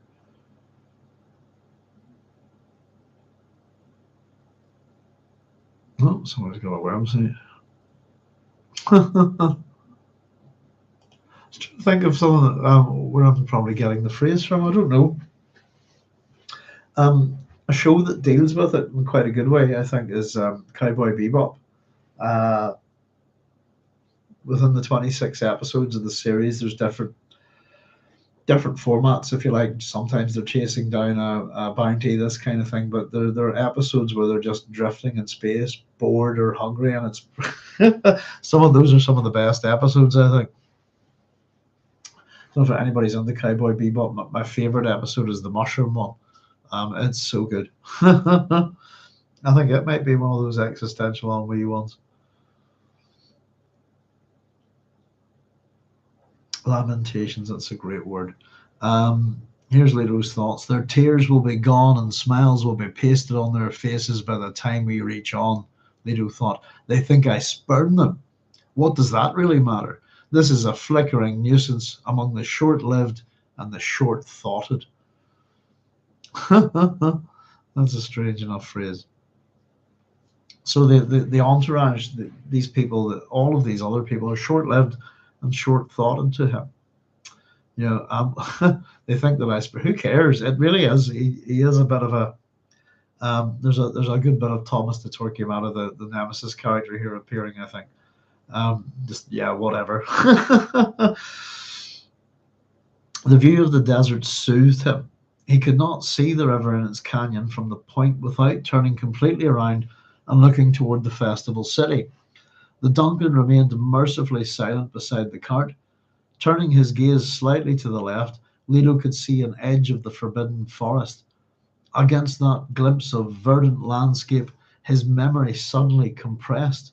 The Sarir. Oh, sorry, I'll read that again. Against the glimpse of verdant landscape, his memory suddenly compressed the Sarir into a tiny, weak remnant of the planet-wide desert, which once had been so mighty that all men feared it, even the wild Fremen who had roamed it. So really, we get sometimes again when we think about Arrakis, this entire planet was desert. Now it's just a little tiny bit of it, a little patch. This again, memory compressing. We were talking about the importance of geography and history that we discussed a while back. And we get this little, where was it? Was it a condensation of history or something like that previous here?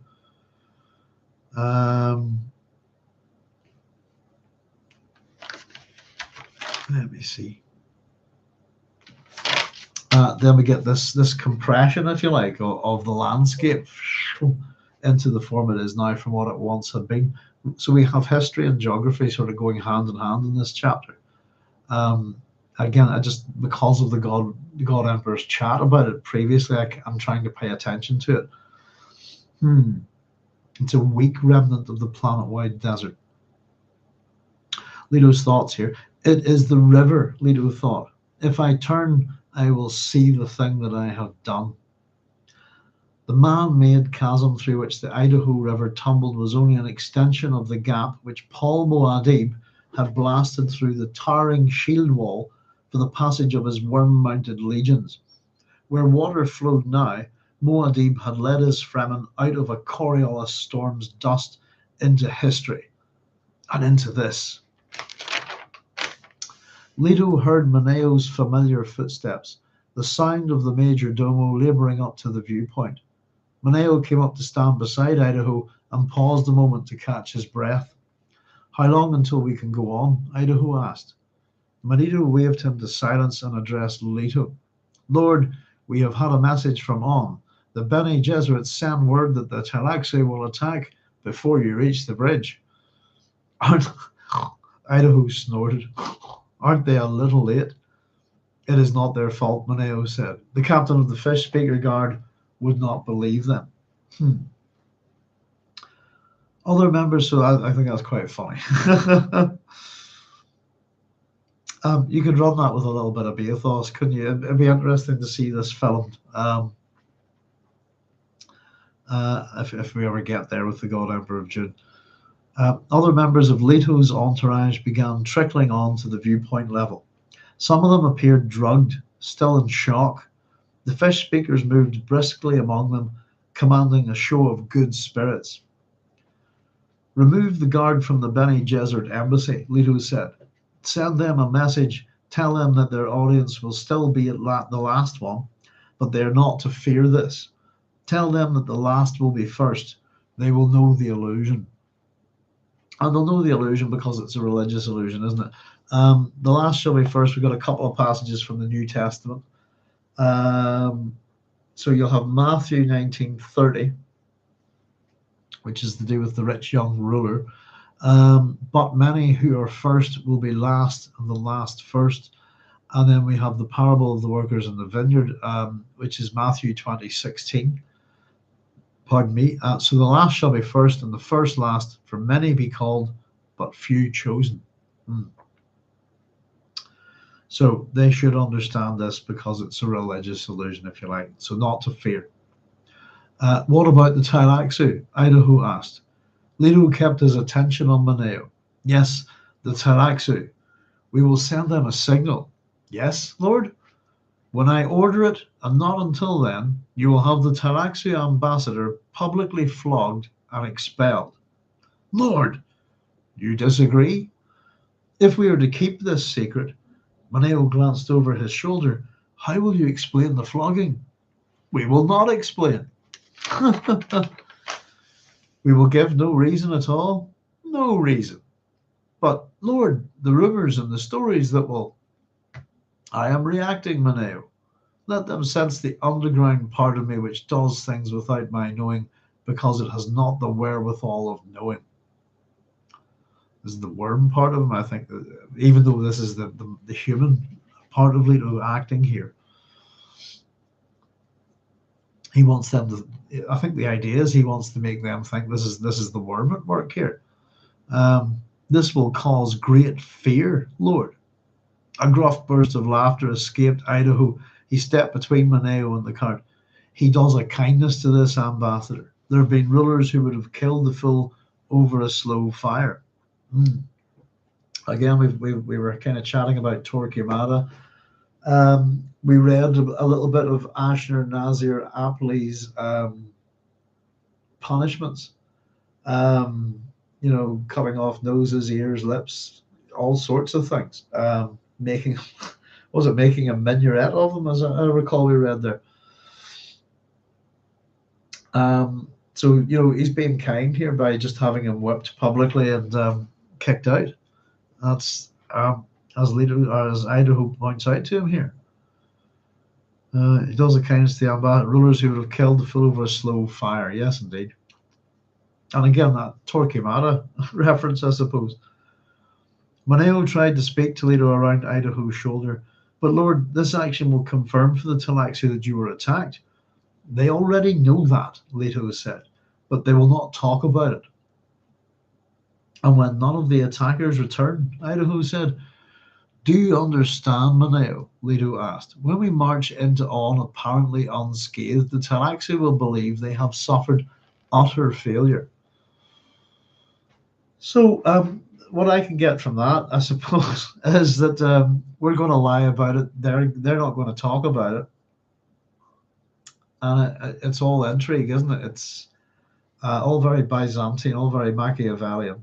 Not showing your hand, making your opponent think all sorts of things. There's all sorts of manipulation going on here. By having the ambassador flogged, that will confirm it. Of course, they know we were attacked. They attacked us. How would they not know? Somebody gave these face dancers orders, but they're not going to admit it or talk about it openly, so we can pretend likewise. The idea, I suppose, is that the 50 face dancers who are in decline,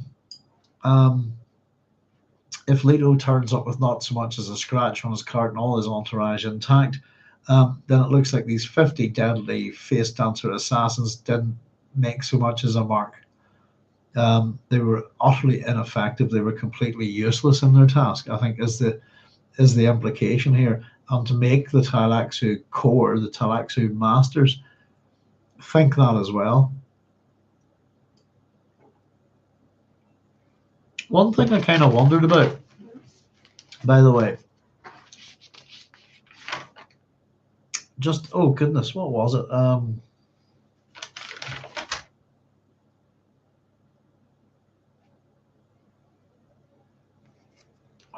It was to do with Duncan Idaho's cells.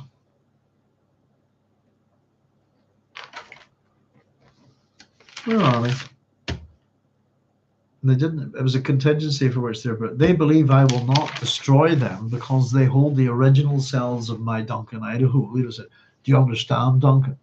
Are they right?" Idaho demanded. "They approach being wrong." Which, in other words, is yes, they are right. It depends on how far they go. So the question I wanted to ask here is, I'm going to scribble it down actually, is why hasn't Leto taken or seized those cells from the Tleilaxu? He seized the nuclear weapons from all the great houses. Why has he not taken the cells from the Tleilaxu? Why hasn't he got them in his possession to safeguard them? And again, I'm assuming it's got something to do with the Golden Path, that it has to continue on after Leto II, if you like. But it's a good question to ask. He's taken all the nuclear weapons, that kind of mutual destruction deterrent, if you like, from the great houses. Why not take them?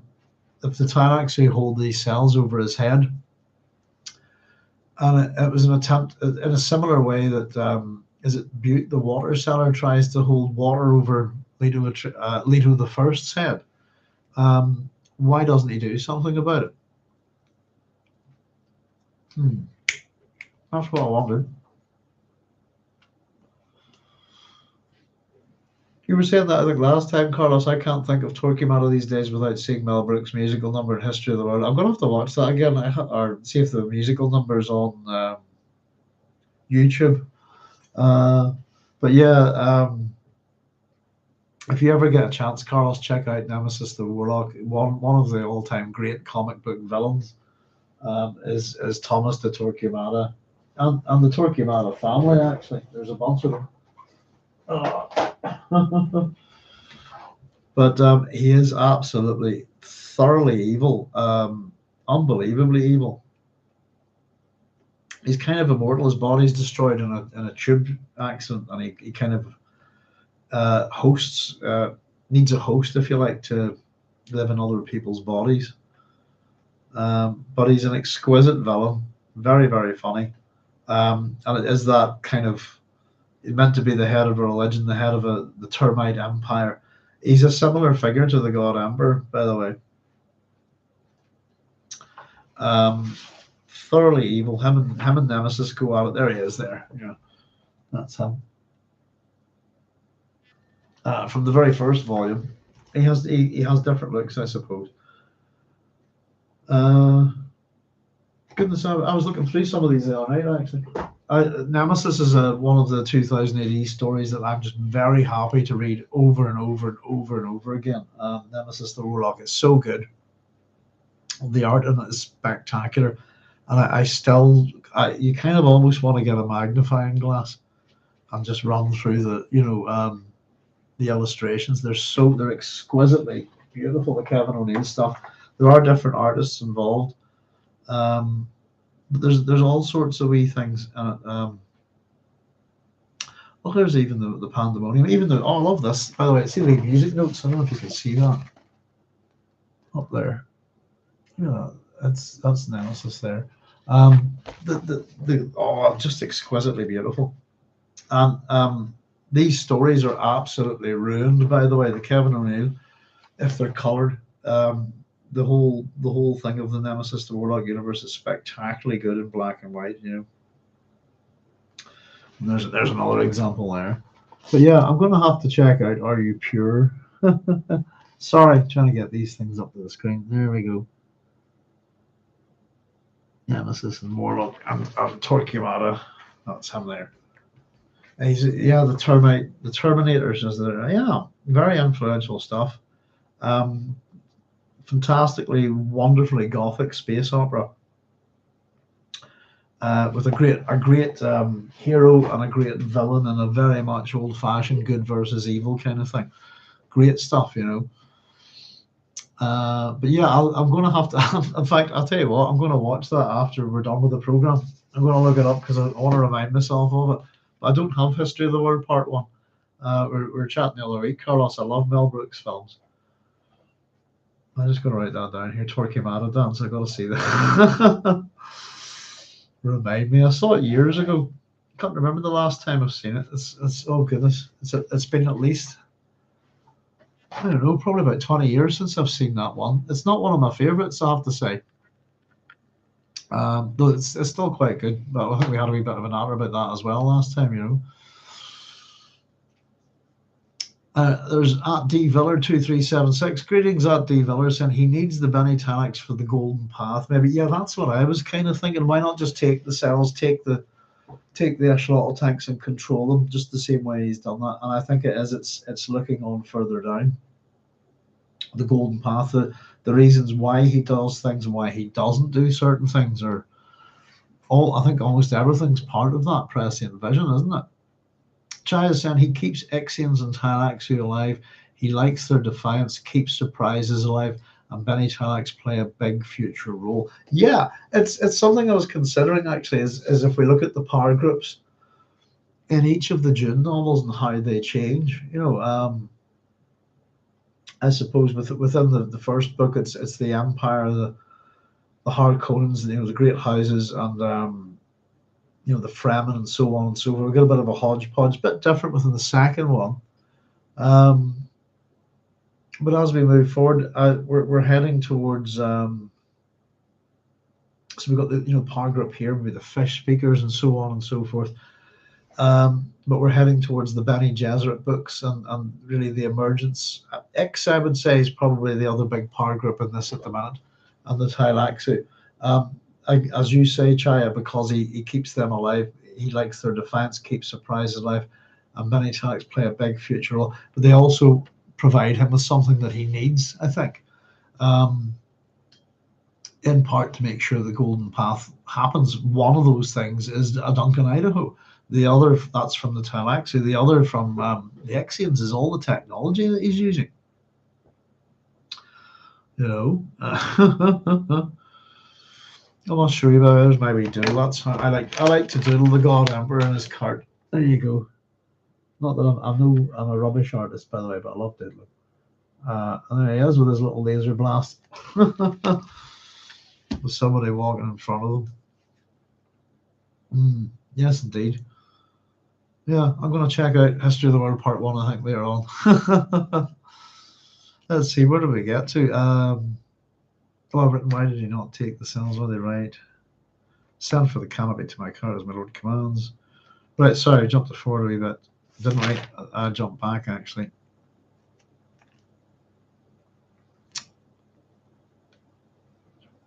Yeah, sorry, excuse me. There we go.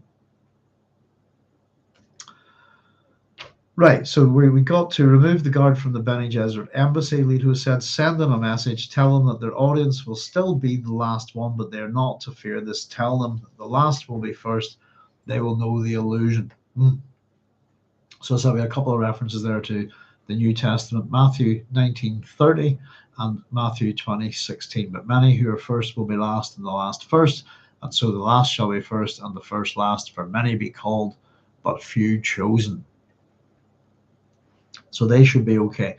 Okay, this is Duncan then. So what about the Tleilaxu? Idaho asked. Leto kept his attention on Moneo. Yes, the Tleilaxu, we will send them a signal. Oh, sorry, we have read this bit. Let me jump forward.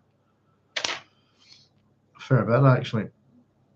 You already know that. And none of the attackers returned. Right, we'll go with from there. Moneo tried to speak to Leto around Idaho's shoulder, but Lord, this action will confirm for the Tleilaxu that you were attacked. They already know that, Leto said, but they will not talk about it.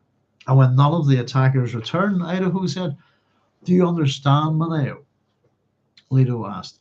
When we march into on apparently unscathed, the Tleilaxu will believe they have suffered utter failure. I would call it catastrophic failure. Moneo glanced around at the fish speakers and courtiers listening spellbound to this conversation. Seldom has any of them. Let me just check that. Sorry, doesn't sound right. Oh, where are we? 107. Oh, yeah, that is my mistake. Bear with me a wee second, folks. That's a had instead of a has. Right, there we go. Moneo glanced around at the fish speakers and courtiers listening spellbound to this conversation. Seldom had any of them heard such a revealing exchange between the God Emperor and his most immediate aides. When will my lord signal punishment of the ambassador? Moneo asked. During the audience. Pardon me. Leto heard thopters coming, saw the glint of sunlight on their wings and rotors, and when he focused intently, made out the fresh canopy for his cart slung beneath one of them. Have this damaged canopy returned to the citadel and restored, Leto said, still peering at the approaching thopters. If questions are asked, tell the artisans to say that it's just routine, another canopy, scratched by blown sand. Yeah, Moneo sighed. Yes, Lord, it will be done as you say. So I was just thinking, in relation to, we're covering all of this up. Nobody's going to know about it. And I actually, it reminded me on the Reverend Mother Lucille, basically outing Antique, if that's how we pronounce her name, by saying, here's hoping nobody finds out you're a mentat out loud, and not even thinking that there are listening devices, there are people watching, monitoring, this kind of thing, because it's that kind of universe. It's the same here. I get the sense that some of this is deliberate, that especially the Tleilaxu already know that there is an audience here, that there's no real attempt to keep this secret except under perhaps pain of death. As Moneo pointed out to the courtiers, you've got family, be careful. That kind of thing.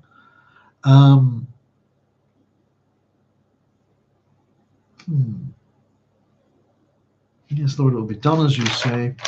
Come, Moneo, cheer up, Leto said. Walk beside me as we continue. Turning to Idaho, Leto said, take some of the guards and scout ahead. That's a bit I've missed the highlight there. Bear with me. In fact, I've missed a few bits here. Just makes it easier to... I just have all of this color coded. I missed another bit there. Oh! Sorry, folks. Bear with me a wee second. I tend to do all the colouring in one go, so I'll do all of Leto's conversations, and then I'll do Duncan's, and then I'll do, this kind of thing. Looks like I've missed a whole chunk of colouring in. We'll not worry about it too much. Can do that after, I suppose. There we go. There, that's it. Right. Come, Moneo, cheer up, Leto said. Walk beside me as we continue. Turning to Idaho, Leto said, take some of the guards and scout ahead. Do you think there'll be another attack? Idaho asked. No, but it'll give the guards something to do. And get a fresh uniform. I don't want you wearing something that has been contaminated by the dirty Tleilaxu. I thought that was interesting. And here's why. This is a little bit of a spoiler alert. So for anybody who doesn't want to know, block your ears for about 15 seconds, but it's a minor thing. It's to do with the term, the dirty Tleilaxu, and to have Leto use it here, I thought was quite interesting. And for those of us who've read the books all the way through, the 6 books, just to let you know that this phrase, if you like, this term, the way that the Tleilaxu are referred to, is a thing that they've put out there themselves. So by Leto referring to them as the dirty Tleilaxu, we're maybe not aware of this at this point, but later on down the line, it's actually him. We actually see the effect of, how would we put it, negative propaganda by the Tleilaxu in relation to themselves. This phrase that they're the dirty Tleilaxu, the filthy Tleilaxu, is a thing that the Tleilaxu do. They put that out there. That's what they want people to think of them. And I'm just wondering how has the God Emperor come to use that phrase there? Has he been susceptible to propaganda, for want of a better word, of another group in the universe? Idaho moved off in obedience. Leto signaled Moneo to come closer, closer. When Moneo was bending into the cart, face less than a meter from Leto's, Leto pitched his voice low and said, "There is a special lesson here for you, Moneo." "Lord, I know I should have suspected the face." "Not the face," answers. "It is a lesson for your daughter." Shanna? What could she tell her this? In a fragile way, she is like that force within me which acts without knowing. Because of her, I remember what it was to be human and to love. Moneo stared at Leto without comprehension. "Simply give her the message," Leto said. "You needn't try to understand it. Merely tell her my words." Moneo withdrew. "As my lord commands." Now, I've discovered, it's not discovered, I think it's kind of obvious at this point, that Moneo Atreides has a character trait, and it's simply that he doesn't understand the God Emperor, and that the God Emperor keeps testing his understanding and just doesn't matter. You don't understand. You don't understand. You know, give her the message. You needn't try to understand. In a fragile way, she's like that force within me which acts without knowing. So, in like a delicate version of the of Shai Halud, if you like, of primal instinct, I think is what I'm going to call it. Acting on instinct. Which is interesting, by the way. For anybody doesn't remember, when it took us a while to figure out the etymology of Irulan, and I think it's a Malay word, isn't it? But it actually means someone who acts on their instincts.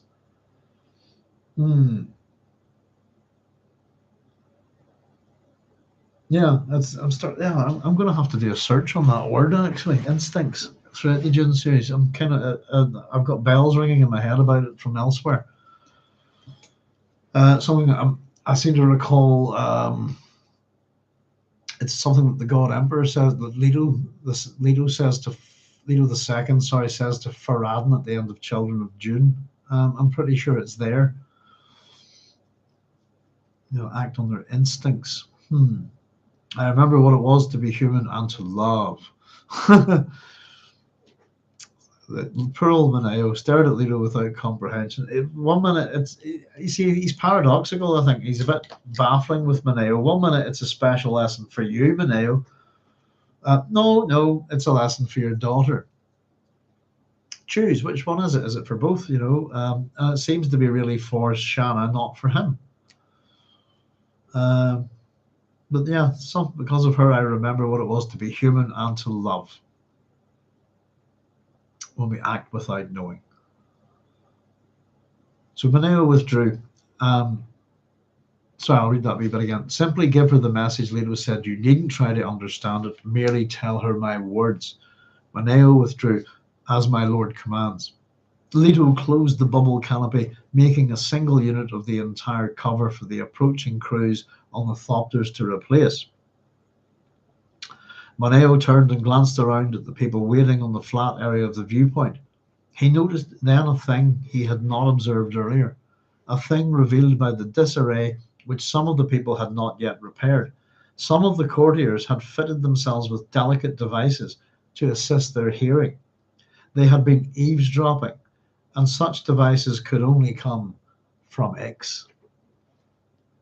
Moneo's thoughts here are, I will warn the Duncan and the guard. Moneo thought. Somehow he thought of this discovery as a symptom of rot. How could they prohibit such things when most of the courtiers and the fish speakers either knew or suspected that the God Emperor traded with Ix for forbidden machines? And that's the end of our chapter. So it leaves us on a suggestion of hypocrisy from the God Emperor. Do as I say, not do as I do. And again, implications to the Great Convention here as well. But ultimately,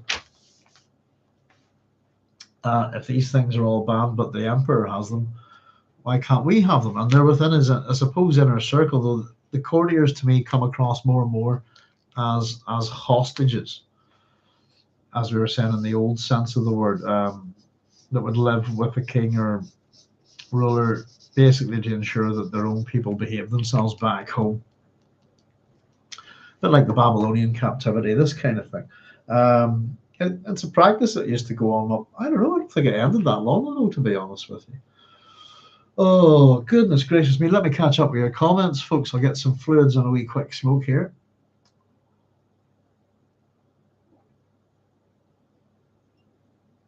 As Chai was saying, keeps Ixens and Tleilaxu alive. He likes their defiance, keeps surprises alive.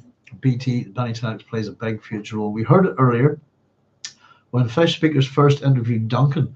Has Leto fallen for the PR, or has he helped him promote the lie?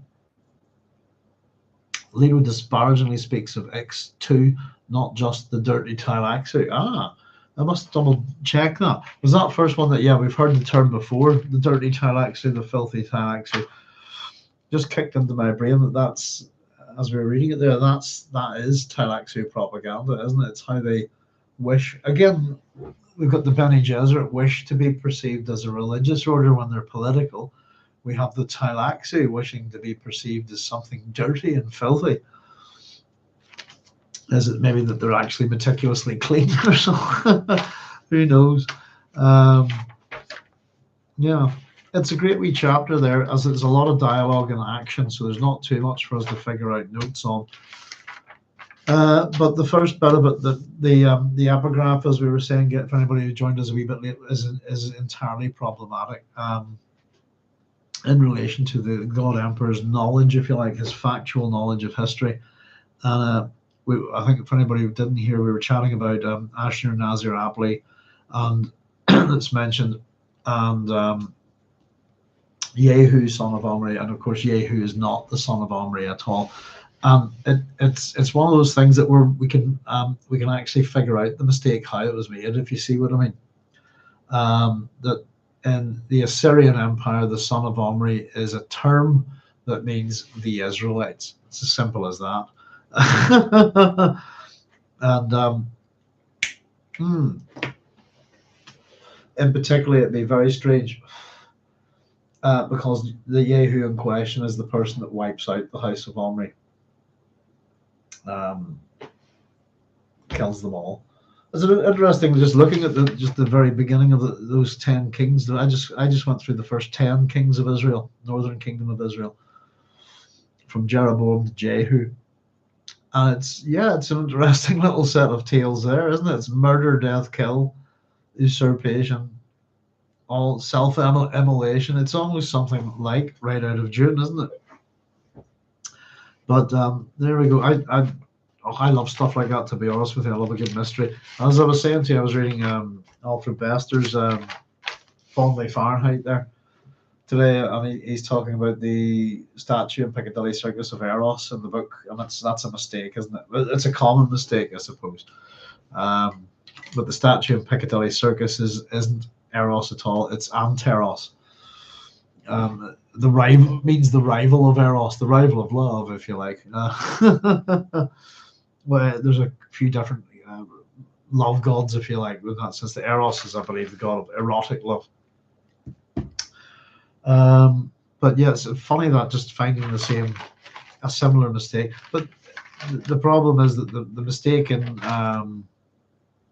Alfred Bester's short story is a character who probably does think it's a statue of Eros because that's a common misconception. So there's no real harm in that. But the mistakes that we have at the beginning of this, because of the nature of the God Emperor, they cause real problems for us if we pay attention and we look into these things, which we do.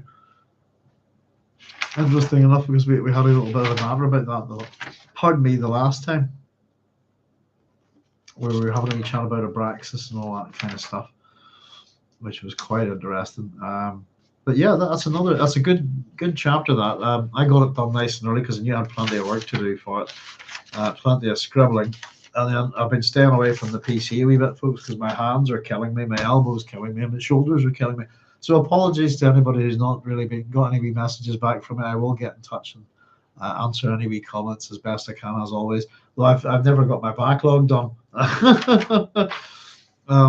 the comments, if they get out of hand on a YouTube channel or a positive feedback loop, they just build and build and build. But I still mean to take a day and try to answer them all if I can get a whole day at it or something, you know. But yeah, there we go. Implications to the Great Convention. Symptom of rot, decay, boredom, stagnation. That we've had this empire of one ruler for 3,500 years. And, and people are getting desperate. And I suppose the other thing is that the amount of melange being produced with the reduction in the deserts has become a very, very small amount, hasn't it? This Leto stockpile, people are probably running out for it, at least in terms of it. It equates to wealth in many ways, doesn't it? So there we go. But yeah, it's good to see that the whole mention of the dirty Tleilaxu. I'm very curious about the Tleilaxu. I think they're a very fascinating group, and they managed to stay in the shadows for quite a bit of the Dune series, in terms of all the groups. In fact, I suppose so did a few of the groups really do stay in the shadows, don't we? We don't get too much interaction of them. But all of this with the Tleilaxu, and then we have this little lead-in where the last line in this is mentioning X, as you know, as Chai was pointing out, disparagingly speaks of X2. They're arguably groups that could slightly flourish a bit under the God Emperor because of what they have to offer him. And therefore, him being the ultimate predator, he doesn't predate on them too much, if you see what I mean. But the other question I kind of really wanted to know is in relation to the Fremen here. Are they, you know, the museum Fremen? Again, I wouldn't think that there's too many of them, especially with the locale that they're kept in, etc. And I dare say that the God Emperor has been controlling their breeding as well over the years. But we wonder, this is 50 of them that have been disguised, that have been taken over by fish speakers, which is quite an amount. You know, how long have they been at this? Are there any Fremen left? Have they all been replaced? It's a bit like that, you know, the Ixian embassy. Are there any of them left apart from that one guy who's a Bene Gesserit agent? Are they all? They're all gone. You know, they're very much Invasion of the Body Snatchers type stuff, aren't they? But there you go, folks. Oof, wonder what? Oh, it's, the weather here. I just wish it would just start thundering and lightning. It's absolutely. What's the word? The atmosphere is oppressive here tonight. But there you go. I love this chapter, by the way. Apart from the big mistake. You know, and the other part of me realizes, you know, Frank's writing this at a certain time. He doesn't have access to the internet and information the way, for example, that we do. Though oddly enough, the information that I checked on the epigraph, I actually checked through 2 encyclopedias that well, one of them definitely existed at the time. And I would certainly use to find stuff out about that. I checked at Encyclopedia Britannica, you know. Interactions with Bronzo of X. I'm looking forward to seeing. I don't know. I read this quickly not too long ago for the book club, and then as always I go through it one chapter at a time. Are we getting the festival city next? So I don't really know what's ahead each chapter because I can't remember. But it a bit like the God Emperor, keeps it fresh for me, if you like, stops it from being boring. The one kind of group that I'm kind of really curious about within the books at the minute is the Tleilaxu, but I'm also trying to remember what happened ultimately to the Ixians, because they're in the two groups arguably and pretty much disappear, I think, within Children of Dune as well. The shifting of power groups within all the different Dune books, if you like. Yeah, it's interesting. It's never over time. Just it's always someone different, isn't it? Everybody always gets their turn at the great political melange, if you want for a better word, the political brouhaha that goes on within this universe. It doesn't seem to be any less deadly a universe, by the way, than whenever we started Dune. Goodness, 4 odd years ago. 29th of May. Let me just quickly check here, folks. If anybody's got any wee questions or queries or anything like that, by the way, fire away. Let's see. Thursday is our next. That's Thursday, the 4th of June, isn't it? How are we doing on a Wednesday? Well, let me see how much work I've got to do for next week. I've got 1, 2, 3. What's 2, 3, 4, 5, 6. Call about 6 or 7 pages for the next chapter. That's not too much. Yeah. So just looking at the date, folks. Let's see, 2020. We're coming up to our 6th anniversary here on YouTube. We've been at the book club for 2 years. So next week we might just pop on for an extra day. We started our very first Dune PhD video, the introductory video. In fact, we launched 5 at once, didn't we? I think all those years ago. Goodness, how time flies. It was on the 3rd of June, the year 2020. I decided to start doing this then. That's the first 5 episodes we put up. So that was my first proper day on YouTube, if you like. So 3rd of June will be Wednesday. So I think we'll pop on and do a wee anniversary program. It's just to say thank you to everybody for watching and all of that kind of stuff. And then the day after, we'll have another short and interesting chapter of God Emperor of Dune for you. So yeah, we'll do a couple of episodes next week. And as I said, we are gearing up to start doing a bit more stuff on the channel. I'm trying to get some equipment going for sound recording and stuff like that, and talk type software, the stuff that can help me a little bit get more stuff done, if you like. But we'll pop on just to do a general sci-fi chat on Wednesday. Not too sure what time, but I'll post a wee thing up just prior to that. Take us out of the Dune universe for a little bit, and then we'll be back on Thursday, the 4th of June, with chapter 20. We're making good progress. We're up to page 139 at the minute. I've put a chunk in my notebook already, actually, so we're doing well.